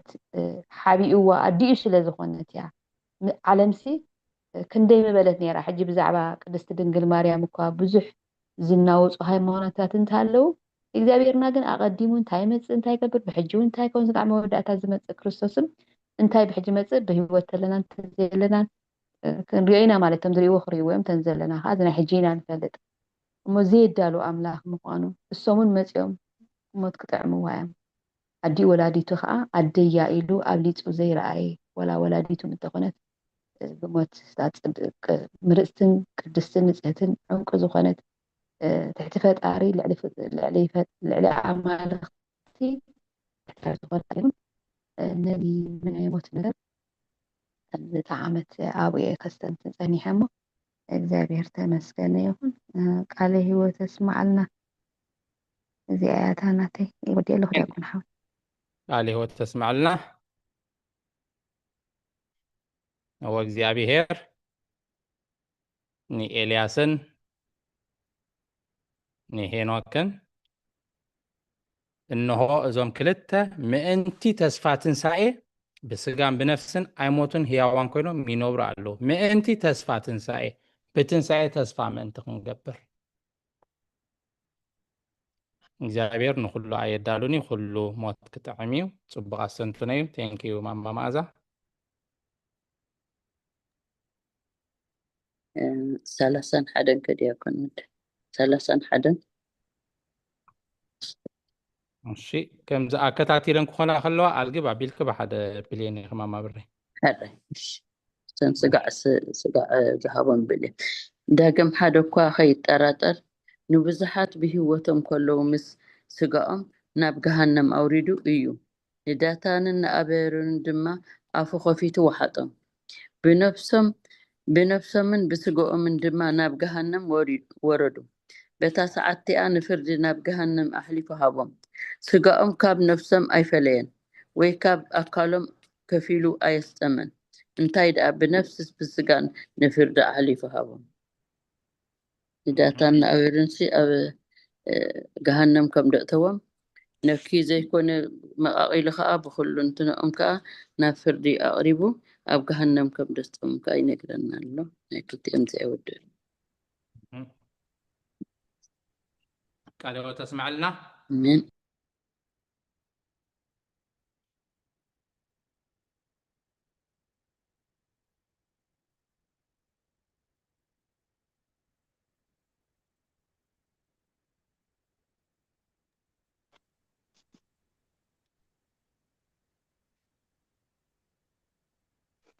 ዲያቆን ሓወ ንሽተይ ድኸል ሓሴ እሺ ማማ ትርሓስ ያ በሃል ጠኒሐን ዲን ኣይ ካው ሻሽን ተንከፋንስ ኣብ ቁጥሪ 29 ብዛዕባ ሄኖክን ኤልያስን ሄኖክ ግዙር ነበረ ኤልያስ ግን ኣይተገዝረን ክልቲኦም ግን ካብዛ ዓለም ተወሲዶም ኣምላኽ ንክልቲኦም ሲ ብሓደ የምሮም ኣለዎ ኣምላኽ ከኣስ እንታይ ፀኒሖም ውሽጠይ ሲ ዝተገዘርካ ወይ የተገዘርካ ወይ ድንግል ኮይንካ ዘይኮነስ ድንግልና ልብና እዩ ዝደልዮ ንፅህና ልብና እንተለዎ ኣብ ቅድሚ ኣምላኽ ታሽሙ ኩርዓት ኮይና ንቐርብ ማለት እዩ ከም ዝመስለና ስለ ብዙሕ ነገር እሱ ኣምላኽ ዘቐረበን እንዲሁ ጥልን ዘይኮነስ ኣምላኽ ልብና እዩ ዝደልዮ ካልእ ብሓንቲ ይደልን ስለዚ ሄኖክ ከዓ ዘይግዙር ኮይኑ ወሊዱ ግን ኣብ ቅድሚ ኣምላኽ ንፁህ ልቢ ነይርዎ ንኣምላኽ ዝእዘዝ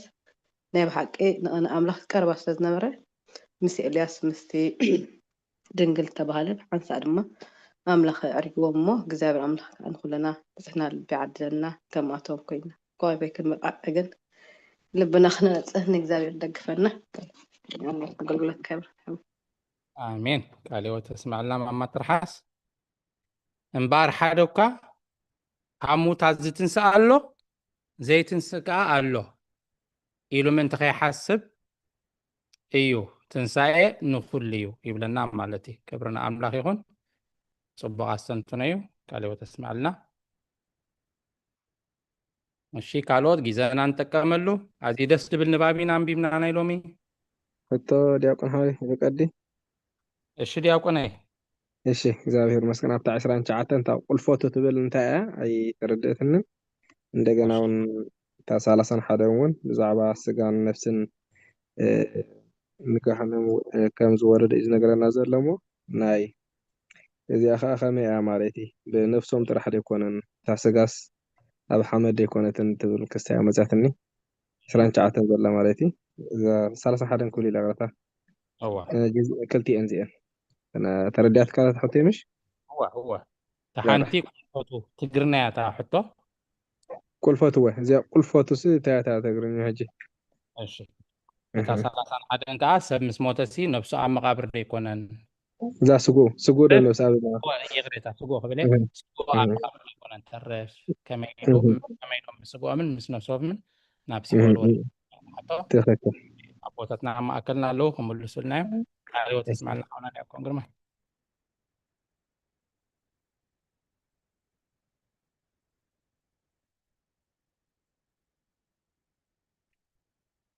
እሺ ካልኦት ጊዜና እንጠቀመላ ቅድምና ቦታትና ምሕላፍና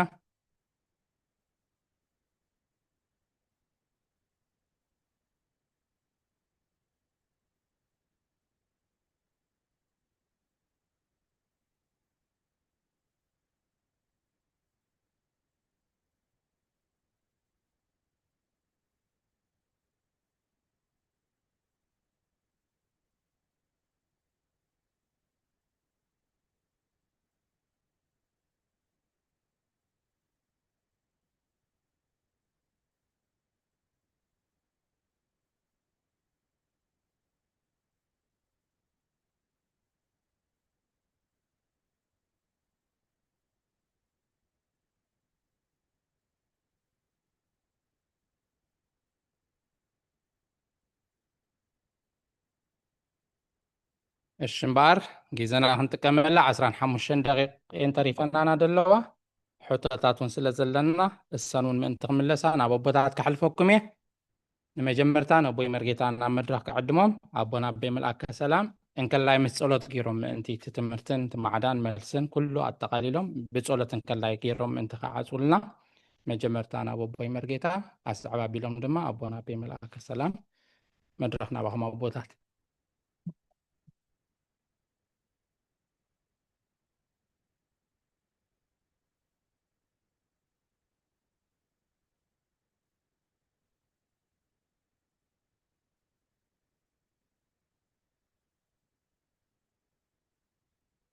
كما يوعدكم حزب እግዚአብሔር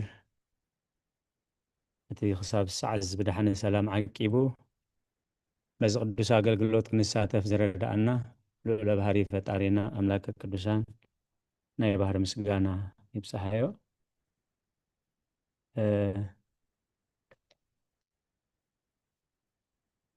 ኣብ 31 كاستنتن سنهات تحت خاء خنف قد أملاك كأخاب سلاسان حدن يا مزيا قلفتو مالت تاي مالت هزيان تغينو تقدمي بتحتو مخنياتو تجزينا يقبعي سلازي زلنا نستنتن حتون تلينا نحتت بدحري يخاب قبعي زخوانا دزي اللي إنا نحنا نستنتن نخلنبر وخول مجلسي بنباب سلاز توهبه ቅድሚያ ካብ ጉባኤ ዝመፅእ ሕቶ ካብ ጉባኤ ዝመፅእ ዝተንተኑ ክመፅእ እዚ ግዜ ናይ ጉባኤ ምዃኑ ደጊመ ክሕብር ፈቱ ስለዚ ቆላፍ ወይ ቆላፍ ቁልፈቱ ዝበሃል ዘይተገዝረ ዕልቦ ስጉኡ ዘይተገዝረ መብዛሕትኡ ግዜ ብጀካቶም ዘርአ ኣብርሃም ጥራይ ግዘሩ ስለ ዝነበሩ ዋላ ዳዊት ምስ ጎልያድ ክዛረብ ከሎ እዚ ቆላፍ ዘይግዙር ይብል ማለት እዩ ስለዚ ቁልፈቱ ትኽል ከሎ ዘይተገዝረ ዕልቦ ስጉኡ ዘይተገዝረ ማለት እቲ ቃል በቃሉ መንፈሳዊ ትርጉሙ ከዓ ልቡ ዘይተገዝረ ከምቲ ሓትና ተረሓሳስ መላሽ ኣምላኽሲ ድንግልና ስጋ ዘይኮነስ ድንግልና ልብና እዩ ዝደሊ ዝበለቶ ብርግጽ እስጢፋኖስ እንታይ ኢልዎም ልብኹምን ኣእዛንኩምን ዘይተገዝረ ተረርቲ ክሳድ ይብል ማለት ኣብ ግብረ ሐዋርያት ምዕራፍ 7 ስለዚ እቲ እግዚአብሔር ወዲ ሸሞንተ መዓልቲ ተባዕታይካ ክግዘር ኣለዎ ዝበሎ ነቲ ኣብ ልቢ ክወሃብ ዘለዎ ግዝረት ልቢ እዩ ዘመልክት ማለት እዩ እታ ካልኣይቲ ሰባት ብነብሲ ጥራይ ዘይኮኑን ዝቕፅዑ ዝብል ክልተ ዓይነት እዩ ማለት እዩ ኣብዚ ሕጂ ዘለናዮ ሰብ ምስ ሞተ ወይ ናብ ገነት ወይ ከዓ ናብ ሲኦል ይኸይድ እዩ ስጉእ ግን ኣብ መሬት ይጸንሕ እዩ ድሕሪ ትንሣኤ ዘጉባኤ ግን ነብሲ ምስ ስጋ ተዋሃሂዱ ተን ብሓንሳብ ዝኣበሳ ነብስን ስጋን ብሓንሳብ እየን ዝቕፅዓ ማለት እዩ ምክንያቱ ኣብ ትንሣኤ ዘጉባኤ ከምቲ ኣብ ምስጢረ ትንሣኤ ሙታን ቅድስት ቤተ ክርስቲያንና ትምህረና ዝፈረሰ ዝበስበሰ ኣራዊት ዝበልዖ ወይ ሕጂ ዝወሰዶ እግዚአብሔር ብስጋ ኣተንሲኡ ወዲ ሰብ ብግርማ መንግስቱ ብከበበት ስብእቱ ምስ መፁ ሽዑ ኣባጊዕ ብየማኑ ነጣል ብፀጋሙ ክብል ከሎ ኣብቲ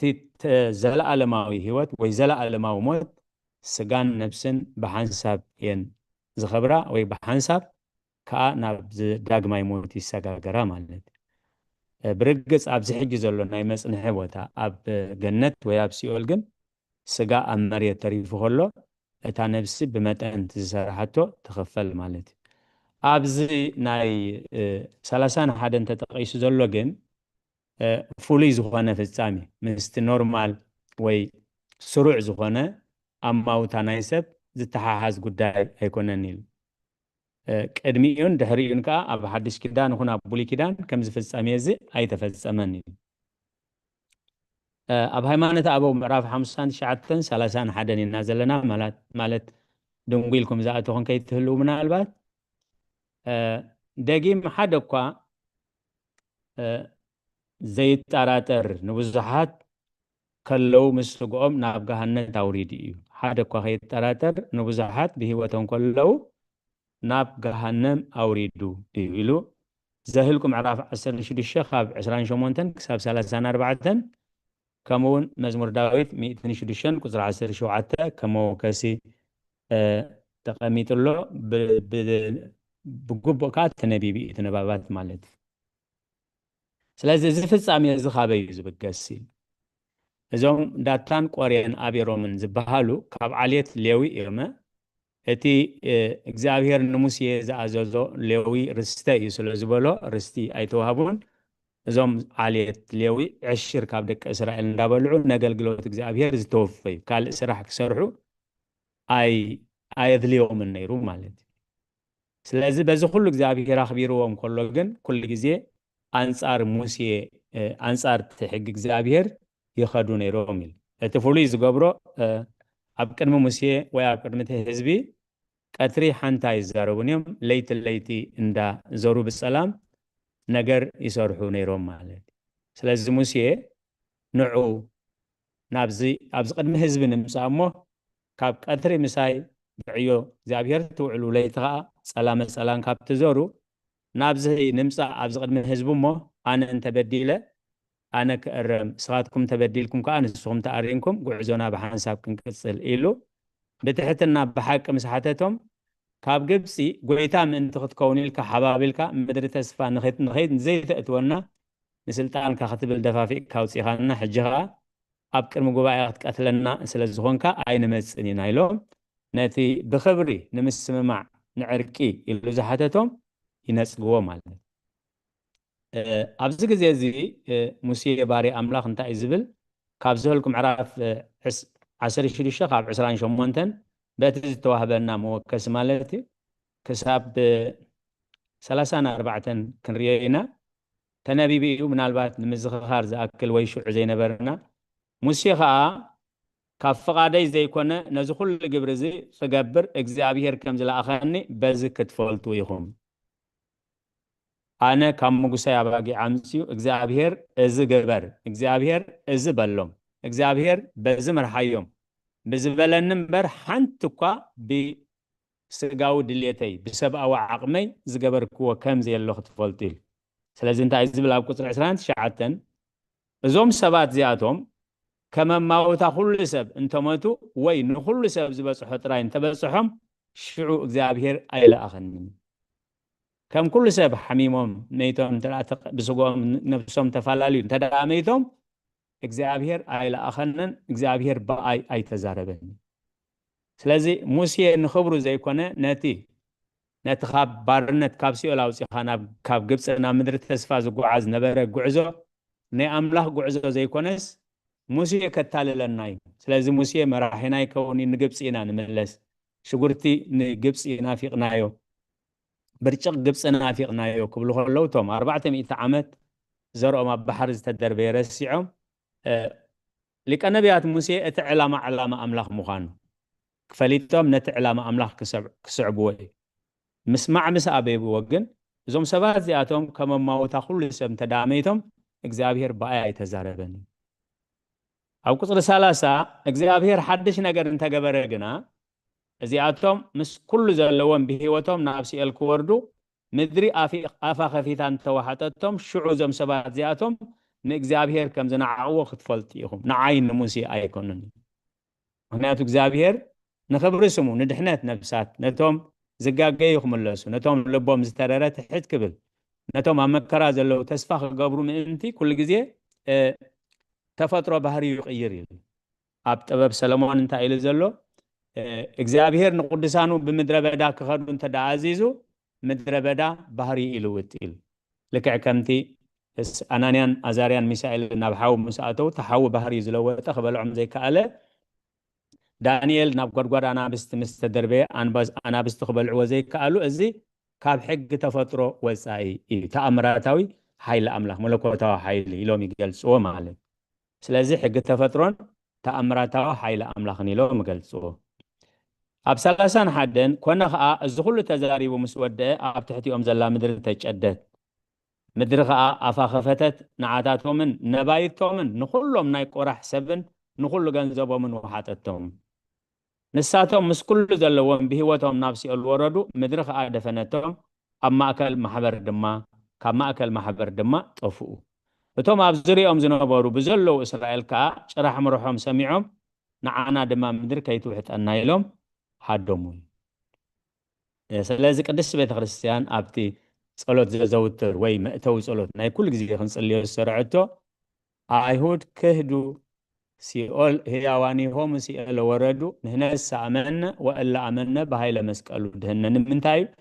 እቲ ትሪ ልቢ ዘይንቡር ስራሕ ናብ ዘይንቡር መቕዘፍቲ ስለዚ ዝመርሕ ብዙሕ ግዜ ነዚ ኩነታት እዚ ኣብ ዘበን ኩነኒ ኣብ ዘበን ፍዳ ስለ ዝነበረ እምበር ኣብ ሓድሽ ኪዳን ኣብ ዘበነ ምሕረት ኣምላኽ መሓረ ኣምላኽ እዩ ኣምላኽ ኣይቀፅዕኒ ኣምላኽ ፍቕሪ ፈፂሙ ኣብ ዘበነ ምሕረት ከምኡ ኣይገብርኒ ዝብሉ ናይ ሃይማኖት መምሃራን ኢና ናይ ትካላት መራሕቲ ኢና ዝብሉ ብዙሓት ንሰምዕ ኢና ግን ቃል እግዚኣብሔር እንታይ ዝብል ኣብ ሓድሽ ኪዳን ይኹን ኣብ ብሉይ ኪዳን ኣሰራርሓ እግዚኣብሔር ኣይልወጥኒ ብርግፅ እግዚኣብሔር መሓሪ እዩ ንገበነኛ ግን ከም ጻድቕ ኣይርእኒ እግዚኣብሔር ስለዚ ኣብ ሓድሽ ኪዳን እንታይ ተጻሒፉ ዘሎ ኣብ ማርቆስ 16:10 ንሳቶም ድማ ወፂኦም ኣብ ኩሉ ሰበኹ ጎይታ ምሳታቶም ይገብር ነቲ ቃሉ እውን ብዝስዕብ ተኣምራት የጽንዖ ነበረ እንዘ እግዚ ይረድእ ወያጸንዕ በቃል ዘይተሉ ጎይታ ምሳቶም ይዓይ ስለዚ ኣብ ሓድሽ ኪዳን ነቲ ስራሕ ኣምላኽ ዝጻረር ነቲ ስራሕ ኣምላኽ ነቲ ጉባኤ ኣምላኽ ዘፍርስ እግዚኣብሔር ቶም ዝተጋገዩ ምምላስ ዝኣበዩ ፍርዶም ነቲ ካልእ ከዓ መምሃሪ ክኸውን ምእንቲ ኣብ ሓድሽ ኪዳን እውን እግዚኣብሔር ከምኡ ዓይነት ዋላ እኳ ብሂወቶም መሬት ኣፊታ ካፊታ ዝወሓጠቶም እንደዘይሃለው እቲ መቕፃዕቲ ግን ኣይተረፈን ማለት ኣብ ግብረ ሐዋርያት ምዕራፍ 5:9-10 ብዛዕባ ሓናንያን ሰጲራን ክዛረብ ከሎ ጴጥሮስ ድማ ከመይ ከመንፈስ እግዚአብሔር ንምፍታን ተሰማማዓኩም ኣጋርቶም ንሰብኣይክ ዝቐበሩ እንሆ ኣብ ደጋ ኣለዋ ንዓኽ ድማ ከውፅእ ኢኹም እዮም በላ ብኡ ኣብ ጥቓ እግሪ ወደቐት እሞ ነብሳ ወፀት እቶም ኣጓብዝ ምስ ኣተው ሞይታ ዝፀናሓቶም ተሰኪሞም ኣውፂኦም ከዓ ኣብ ጥቓ ሰብኣይ ኣቐበርዎ ኣብ ግዜ ሓድሽ ኪዳን ኣብ ዘበነ ምሕረት እንድሕር ነቲ ምሕረት ኣምላኽ ብምሕረት ኣምላኽ ተደሪኽና ናብ ንስሓ እንደዘይመፂና ነቲ ብምሕረት ኣምላኽ ነቲ ምሕረት ኣምላኽ እንተደኣ ንዒቕናዮ እቲ ውፅኢት ከቢድ ይኸውን እዩ ልክዕ ከምዚ ናይ ሃዋርያ ቅዱስ ጴጥሮስ ሃዋርያ ጳውሎስ እውን ከምኡ ገይሩ ኢሉ ኣብ ግብረ ሃዋርያት ምዕራፍ 13 ካብ 10 ክሳብ 12 ዘሎ እንድሕር ሪኢና እንታይ ዝብል ኣታ ኩሉ ተንኮልን ኩሉ ክፍኣትን ዝመልኣካ ወዲ ዲያብሎስ ጸላእ ኩሉ ጽድቂ ነቲ ቁኑዕ መገዲ እግዚአብሔር ካብ ምጥዋይሲ ካንዶ ይተዓርፍኒ ንቃል ኣምላኽ ዘይምቕባል ጥራይ ዘይኮነስ ካልኦት ንኸይቅበልዎ እቲ ሰርጊዮስ ጳውሎስ ዝበሃል ሓለቓ ንኸይቅበል ናብ እምነት ንኸይመጽእ በርያሱስ ዝበሃል ኣንጻር ቃል ኣምላኽ ነይሩ ኣብ መወዳእታ ፍርዲ ኣምላኽ ምስ ረኣየ ሃዋርያ ቅዱስ ጳውሎስ ነዚ መግለፂ ሕጂ ከዓ እንሃ ኢድ ጎይታ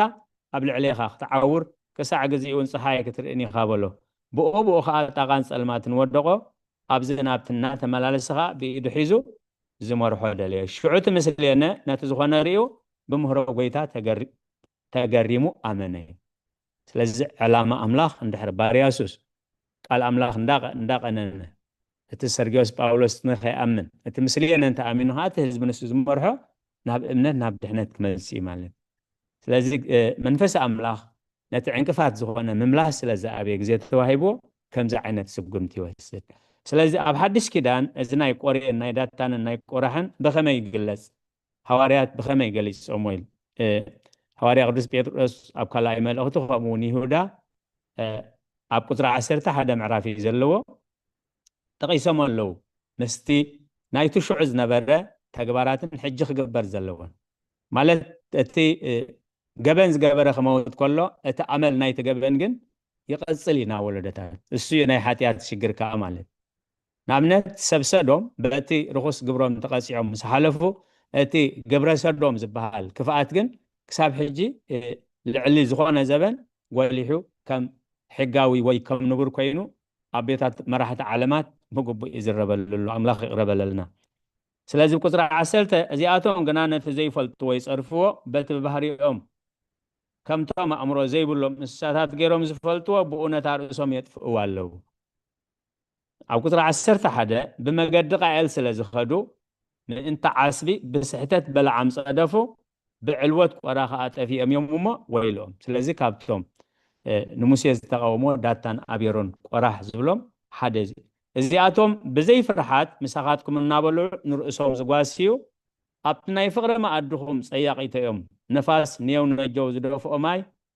ዘይብሉ ደመና ዘይፈርያ 2 ሰዓት ዝሞታ ካብ ስረን እንተመንቆሳ ኣእዋም ሓጋይ እየን ነቲ ነውሪ ርእሶም ዘዕፍርዎ ብርቱዓት ማዕበል ባሕሪ ብርግርግ ዝብሉ ከዋኽብቲ እዮም ነዚኣቶም ገብ ዝበለ ፀልማት ንዘለኣለም ተዓቂሩሎም ኣሎ እግዚአብሔር ይሰውረና አንጻርቲ ሁሉ ቅድስና አንጻርቲ ሁሉ ስርዓት እግዚአብሔር አንጻርቲ ሁሉ ሕግ ተፈጥሮ ካብቲ ዘይንቡር መውስቦ ሓሊፉስ ወድን ጓልን ዝበሃል ናይ እግዚአብሔር ግዳ ኣይኮነን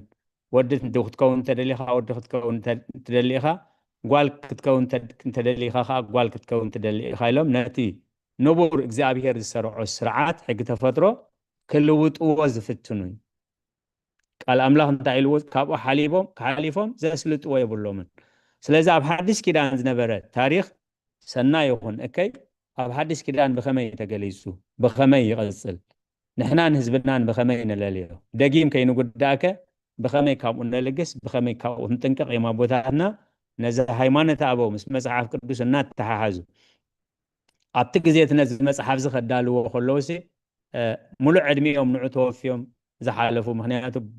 ቆራብት እንዳፈሓቁ በራናታት እንዳፈሓቁ ቀለም ካብ ቆፅሊ ካብ ሓሙኽሽ እንዳሰርሑ ብብርቱዕ ዋጋ እዮም ዘዳልዎ ነይሮም እሞ እግዚአብሔር ካብ ዝመለበሚ ክኾነና እዩ ዝተፃሓፈ ኢሉ እሞ ካብ ዝትሪ ልቢ ካብ ዝነውር እዚ ኣናጊፉ ነቲ ቃል ኣምላኽ ሰሚዕና ኣሰርተም ቅዱሳን ክንስዕብ ናይ እግዚአብሔር ቅዱስ ፈቃድ ይኹነልና سلازت فقد اللي بلبي مسجن نقال እግዚአብሔር بهدات بانك عدوان سلاز سمعهم وخاب تقبر وصلت كل እግዚአብሔር يسمعهم سلقالاتو دقيم እግዚአብሔር تمسجن يهون آمين قالوا تسمع لنا سفيح بروح مجلسي ملسي كوبنا صنيحهم الشيء قبل بمقصال أبونا بملاك سلام مدرخنا باهم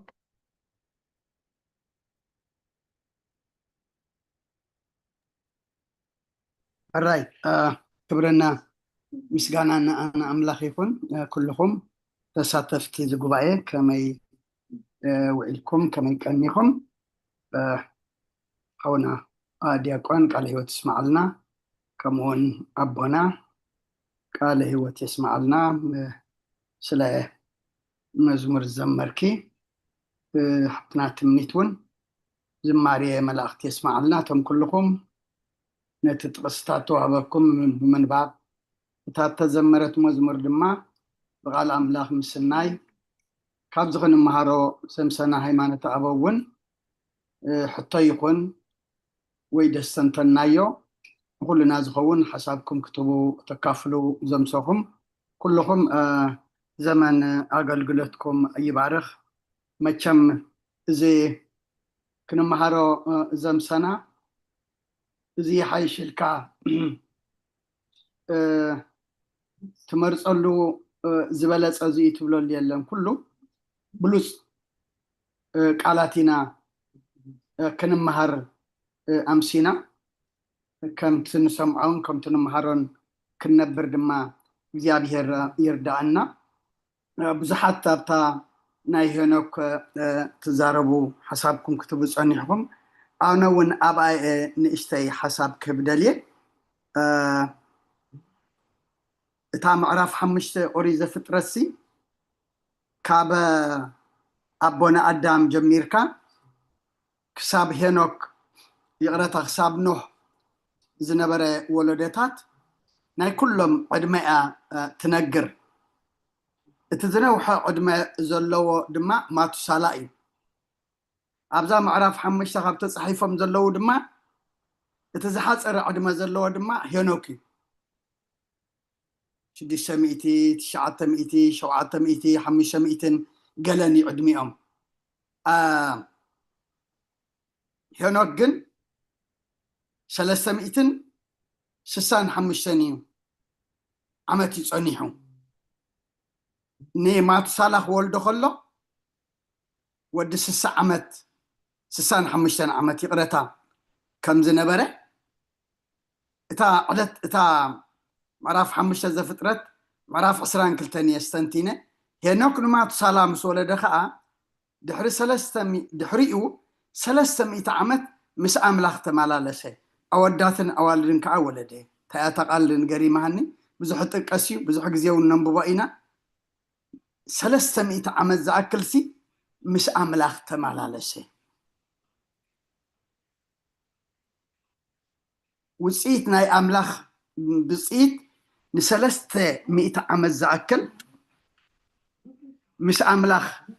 مش من مللاسو دما موت كي تعامل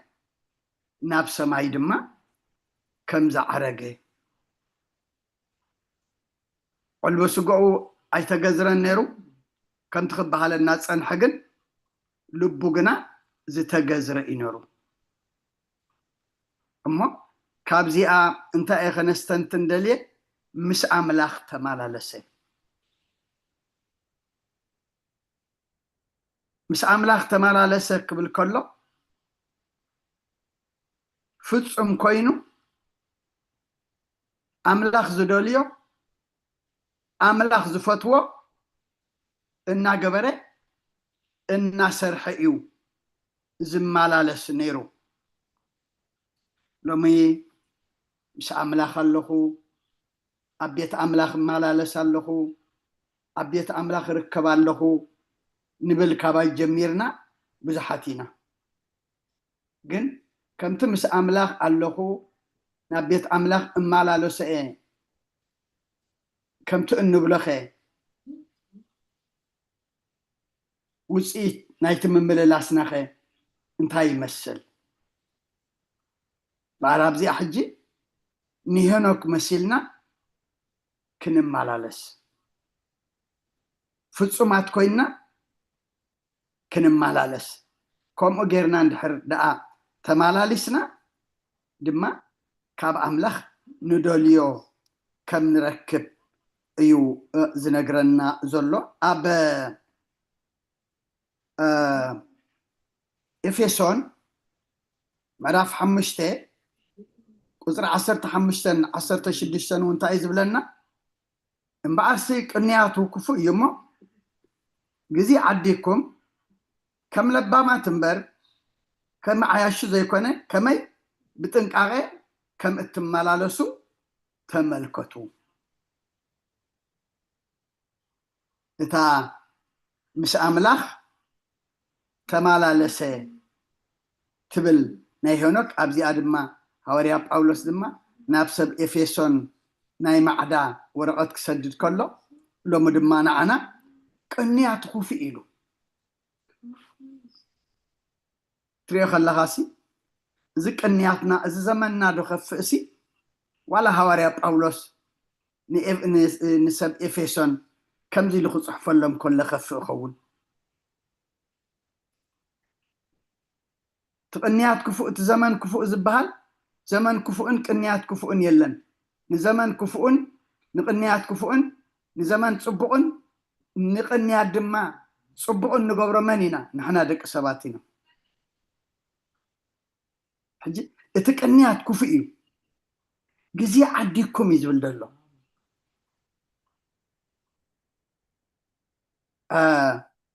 ሄኖክሲ 300 ዓመት ዝኣክል ምስ ኣምላኽ ተመላለሰ ኣብዚ ድማ ሐዋርያ ጳውሎስ እንታይ ዝብለና ዘሎ ግዜ ዓዲኩም ዳርጋ ንቤት ኣምላኽ ተረፍ ግዜ እዩ ዝወሃብ ንኣምላኽ እውን እንድሕር ዝኣክል ተረፍ ትበፅሖ ተረፍ ሾፒን ተረፍ ስራሕ እንድሕር ኣሊካ ግዜ ቤት ኣምላኽ ዶ ይትመፁ ቤት ኣምላኽ ዘይንኸይድ እንድሕር ኢልካ ክርኤ ግዜ ክርኤ ቅድም ኢና ንብል ግን ግዜ ዓዲኩም ድማ ከም ለባማት እምበር ከም ዓያሹ ዘይኮነ ክርስትና ዕሽነት ኣይኮነን ክርስትና ልቦና እዩ ኣብ ብዙሕ ምዕራፍ ብሕልፊ ጥበበኛ ሰሎሞን ኣብ መጽሓፍ ምሳሌ ክመክር ከሎ ብዛዕባ ዓሻ ብዙሕ ተዛሪቡ ዘሎ እሞ ከም ለባማት እምበር ከም ዓያሹ ዘይኮነ ከመይ ብጥንቃቄ ከም እትመላለሱ ተመልከቱ ባር ምምልላስና ብጥንቃቄ ምምልላስና ከም ዓያሹ ዘይኮነ ከም ለባማት ምምልላስና ንኣምላኽ ዝኸውን ግዜ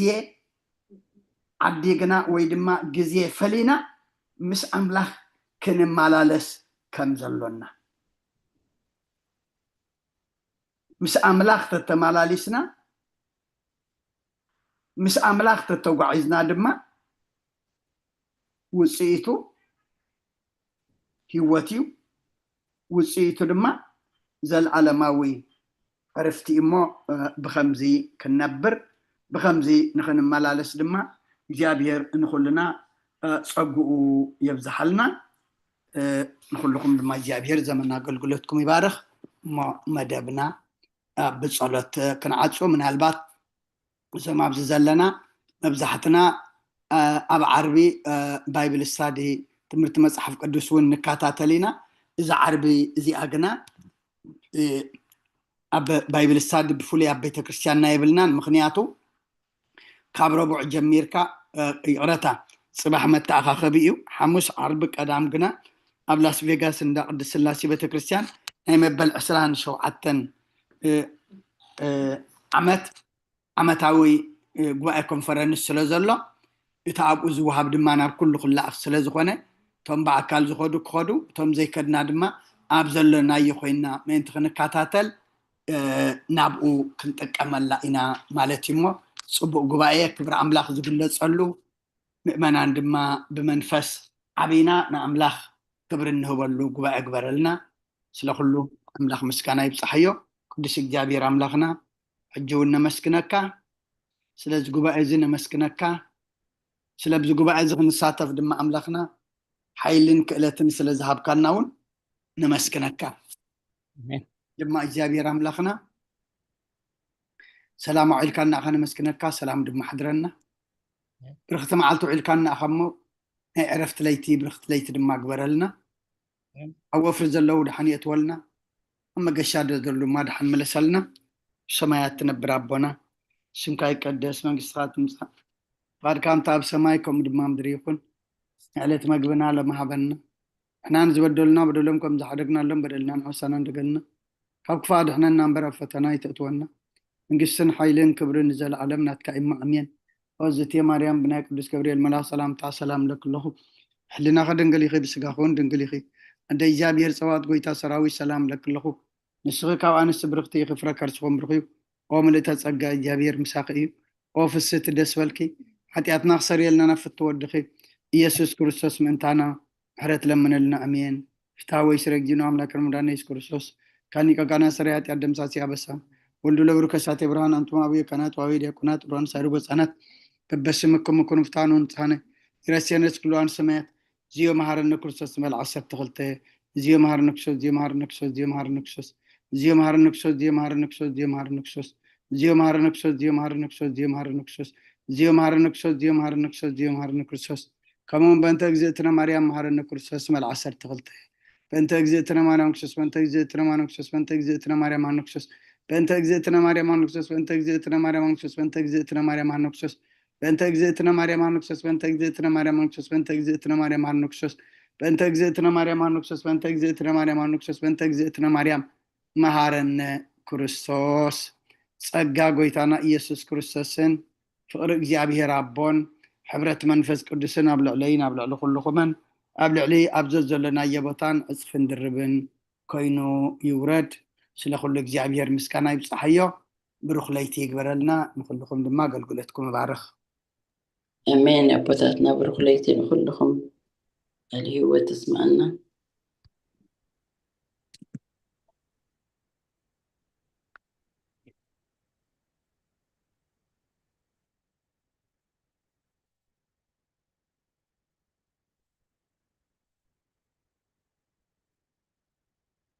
ዝኸበርኩም ህዝበ እግዚአብሔር ነቲ ቅድስቲ ቤተ ክርስቲያን ትህቦ ኣገልግሎት ብኣንቃድዎን ብጥብዓትን ክትከታተልዎ ዝፀናሕኹም እቲ ብሕቡእ ዘርኢ እግዚአብሔር ኣምላከ ቅዱሳን እሴተ ጻድቃን ኣስበተ ፍታን ንኽፈልኩም ክሳብ ሰዓት ብድሓን ሰላም ዓቂቡ ኣብዚ ቅዱስ ጉባኤ ጀሚርና ክንውድእ ዝረዳእና ከዓ ንዝመፅእ ጉባኤና ብድሓን ሰላም ዓቂቡ ኣብዚ ቅዱስ ኣገልግሎት ክንራኸብ ናይ እግዚአብሔር ቅዱስ ፈቃድ ይኹነልና ሰላም ለይቲ ነቶም ለይትና ነቶም መዓልትኩም ዝኾነ ከዓ ብሩኽ መዓልቲ ይግበረልኩም ብሰላም ይራኸበኒ አሜን አቦታትና ብሩኽ ለይቲ ቃል ህይወት ተስማዕልና ሰላም ይራኽበልና አሜን አሜን አሜን ንኩላህና ቃል ህይወት ይስማዓልና ሰላም መገዲ ይግበረልኩም አሜን አሜን ቃል ህይወት ተስማዕልና ሰብና ገለጽኩም ይባርኽ ብመሪት ብበሺ ይሁን ዲያቆን ንኩላህና ቃል ህይወት ይስማዓልና ብሩኽ ለይቲ ከዓ ይግበረልና آمين قال يسمعنا أقول لكم يبارك سلام في القرآن سلام تاني والله قال هي يسمعنا سلام كأرهبنا آمين سلام كما بس عليه تسمع لنا فخليتي وتاتنا بسلام فيكم بسلام تملسنا آمين كم تبغنا بملأك سلام زحر بروب تجزي زلنا دحر بزوم آتينا هابتنا حيتون ملسن كن حاتت نخيل كن ملس نخيل زيادة ناي زوم لينكون آبتناي ناي بيت خرسيان نوات سأب كلا آخيو سلازم بخلطي وباب استعملنا كنا آتو نخيل ينام عليتي بزازم زي أيكونة تنبونا زوم زي أيكونة تنكتتات محلالف قناب توات سأب ناي بيت خرسياننا على سنرت دكتور بيتروس نزيع سألوا بموبايلكم وني إلى نيرموت أبتوات سأبنا يدبر سلام مدهني على مساعدة أنا أوبوست سلاز قبره بقوا بوقت تاخنا نخلينا ما الشعر نشع سبات بلنا بنا آمين لكم بسلام تملسنا آمين آمين بسلام سنحنا نفس قدس ملؤور حتى قبل لنا تمسكن آمين